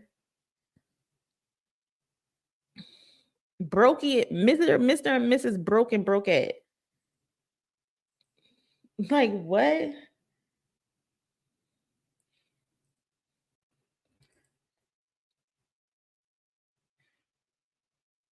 Yeah, that's like so trifling. Wayne is a forgiving man. That shit was crazy, and now it's like nothing happened. Nah, bro, I can't forgive nobody who tried to have me killed. Or at least hurt, at least. Like what? J Mills and Tyga had some form of animosity towards Drake's superstardom. It seemed that at this point in Wayne's career, he may have had a similar form of resentment towards Young Thug's rise in popularity and the mentorship he was getting from Birdman. According to Young Thug, when Why the fuck would Wayne care about that? Wayne was a superstar. No. Man introduced the two artists, Wayne refused to shake Thug's hand. Thug was like the predecessor that Wayne wanted Lil Chucky and Lil Twist to be. But this is a common theme in the music industry, right? Artists sign bad contracts when they're young and they're desperate, and once their music isn't as hot as it used to be, they don't get promoted or paid by their labels. Jay Mills put it perfectly when he said, "I know what it was like to be great, and somebody comes around and they are just undeniable." Nicki was undeniable. Drake was undeniable. Let's say there was 10 of us. To hit with 3, the way that you hit, now, some people might say, Mills, you're being a little too cordial with that because you weren't one of those 3. Is it me or he's barely talked about Nicki Minaj in this video? Like, he briefly mentioned her, but... That's how it works sometimes. Keep it moving, figure it out. That wasn't my first stop on the train, and it's not going to be my last. I knew this wouldn't last forever, and I feel like a lot of people thought it was going to last forever. So to sum it up, Young Money's run was revolutionary and it changed the sound of hip-hop forever. In the end, Lil Wayne will go down as one of the best rappers of all time with one of the best labels in music history. But he didn't start Young Money to purely profit off these artists. Instead, it was to help them become as great of an artist as he was. But there's only so much that someone else can do for you. To artists like Nicki Minaj, Drake, and Tyga, they knew that being in Wayne's shadow wouldn't last forever. No, for real. Like, he's barely spoke about her in this video. He spoke about Lil Twist more than fucking Nicki Minaj in this video. And she had a huge run. What? He don't got time for him. He ain't trying to get his comments flooded. That group, that fan base, mental illness. Mental fucking illness. They needed to make a name for themselves. There's always going to be someone better than you. There's always going to be a bad contract on the table, but it's up to you to work your way out of that and stand out from everyone else. Wayne built a conglomerate that no one else in hip-hop will ever be able to replicate. And out of 10 artists, to hit on 3 the way that he hit, that's some pretty incredible shit. Let me know down in the comments what's... Well, that's kind of cut that nobody could do that because we seen Jay-Z do it with Rihanna and Kanye West. And they're both billionaires. I guess he's just trying to play it up for the video.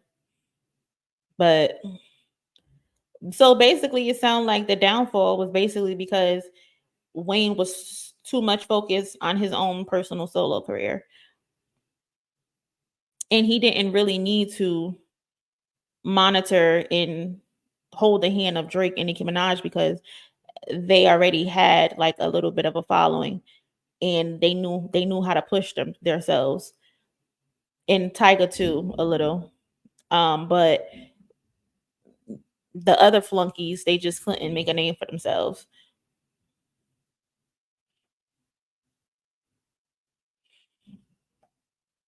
I mean, it is what it is. He did look up on 2 good artists though. But it's funny how both of those artists are going through hell right now. One is being accused of being a PDF file, pushing the pedal to the metal, and the other one married a pedal to the metal pusher. Ain't that funny?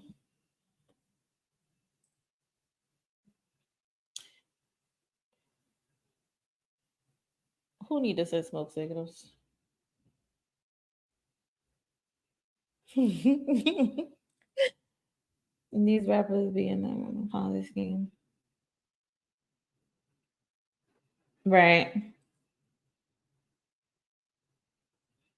It's much bigger than, oh, Wayne just not having the time to push. Birdman was stealing all the fucking money. Somebody need to hog tie his ass because he the reason for a whole bunch of shit.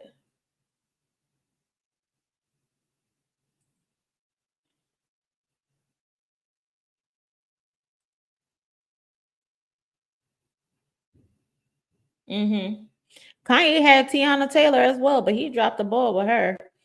Tiana was supposed to be a bigger star.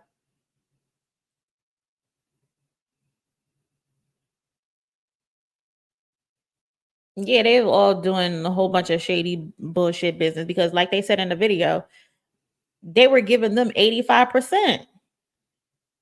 Like, bro, you might as well just put me on Figueroa at this point and tell me to sell some ass. 85%? I might as well just dig in my pants, take my coochie, and give it to you and tell you to go do what you want with it. Because you're fucking me at this point. You're fucking me. The hell?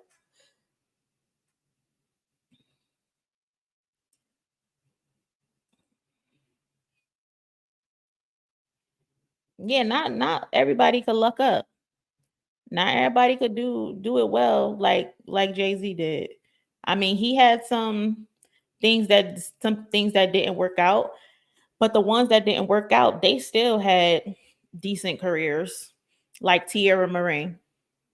She had about 4 hits and a good debut album. That's the best thing he did, not sign with them.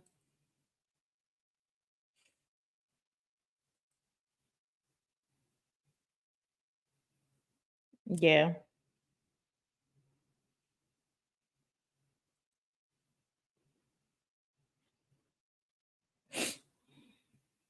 That's Hey, that's unfortunately that's life. That was the best thing he did. He gave you Take Care, Drake. Be thankful. He gave you your one and only classic. Be thankful.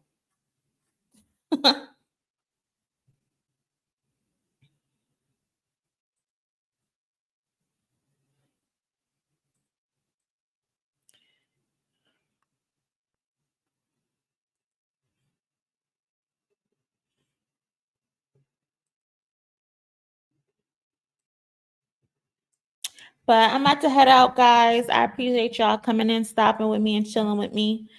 I don't know if I'm gonna go live tomorrow, maybe Tuesday, if anything. But I appreciate y'all stopping by, and I will catch you guys later. Have a good night.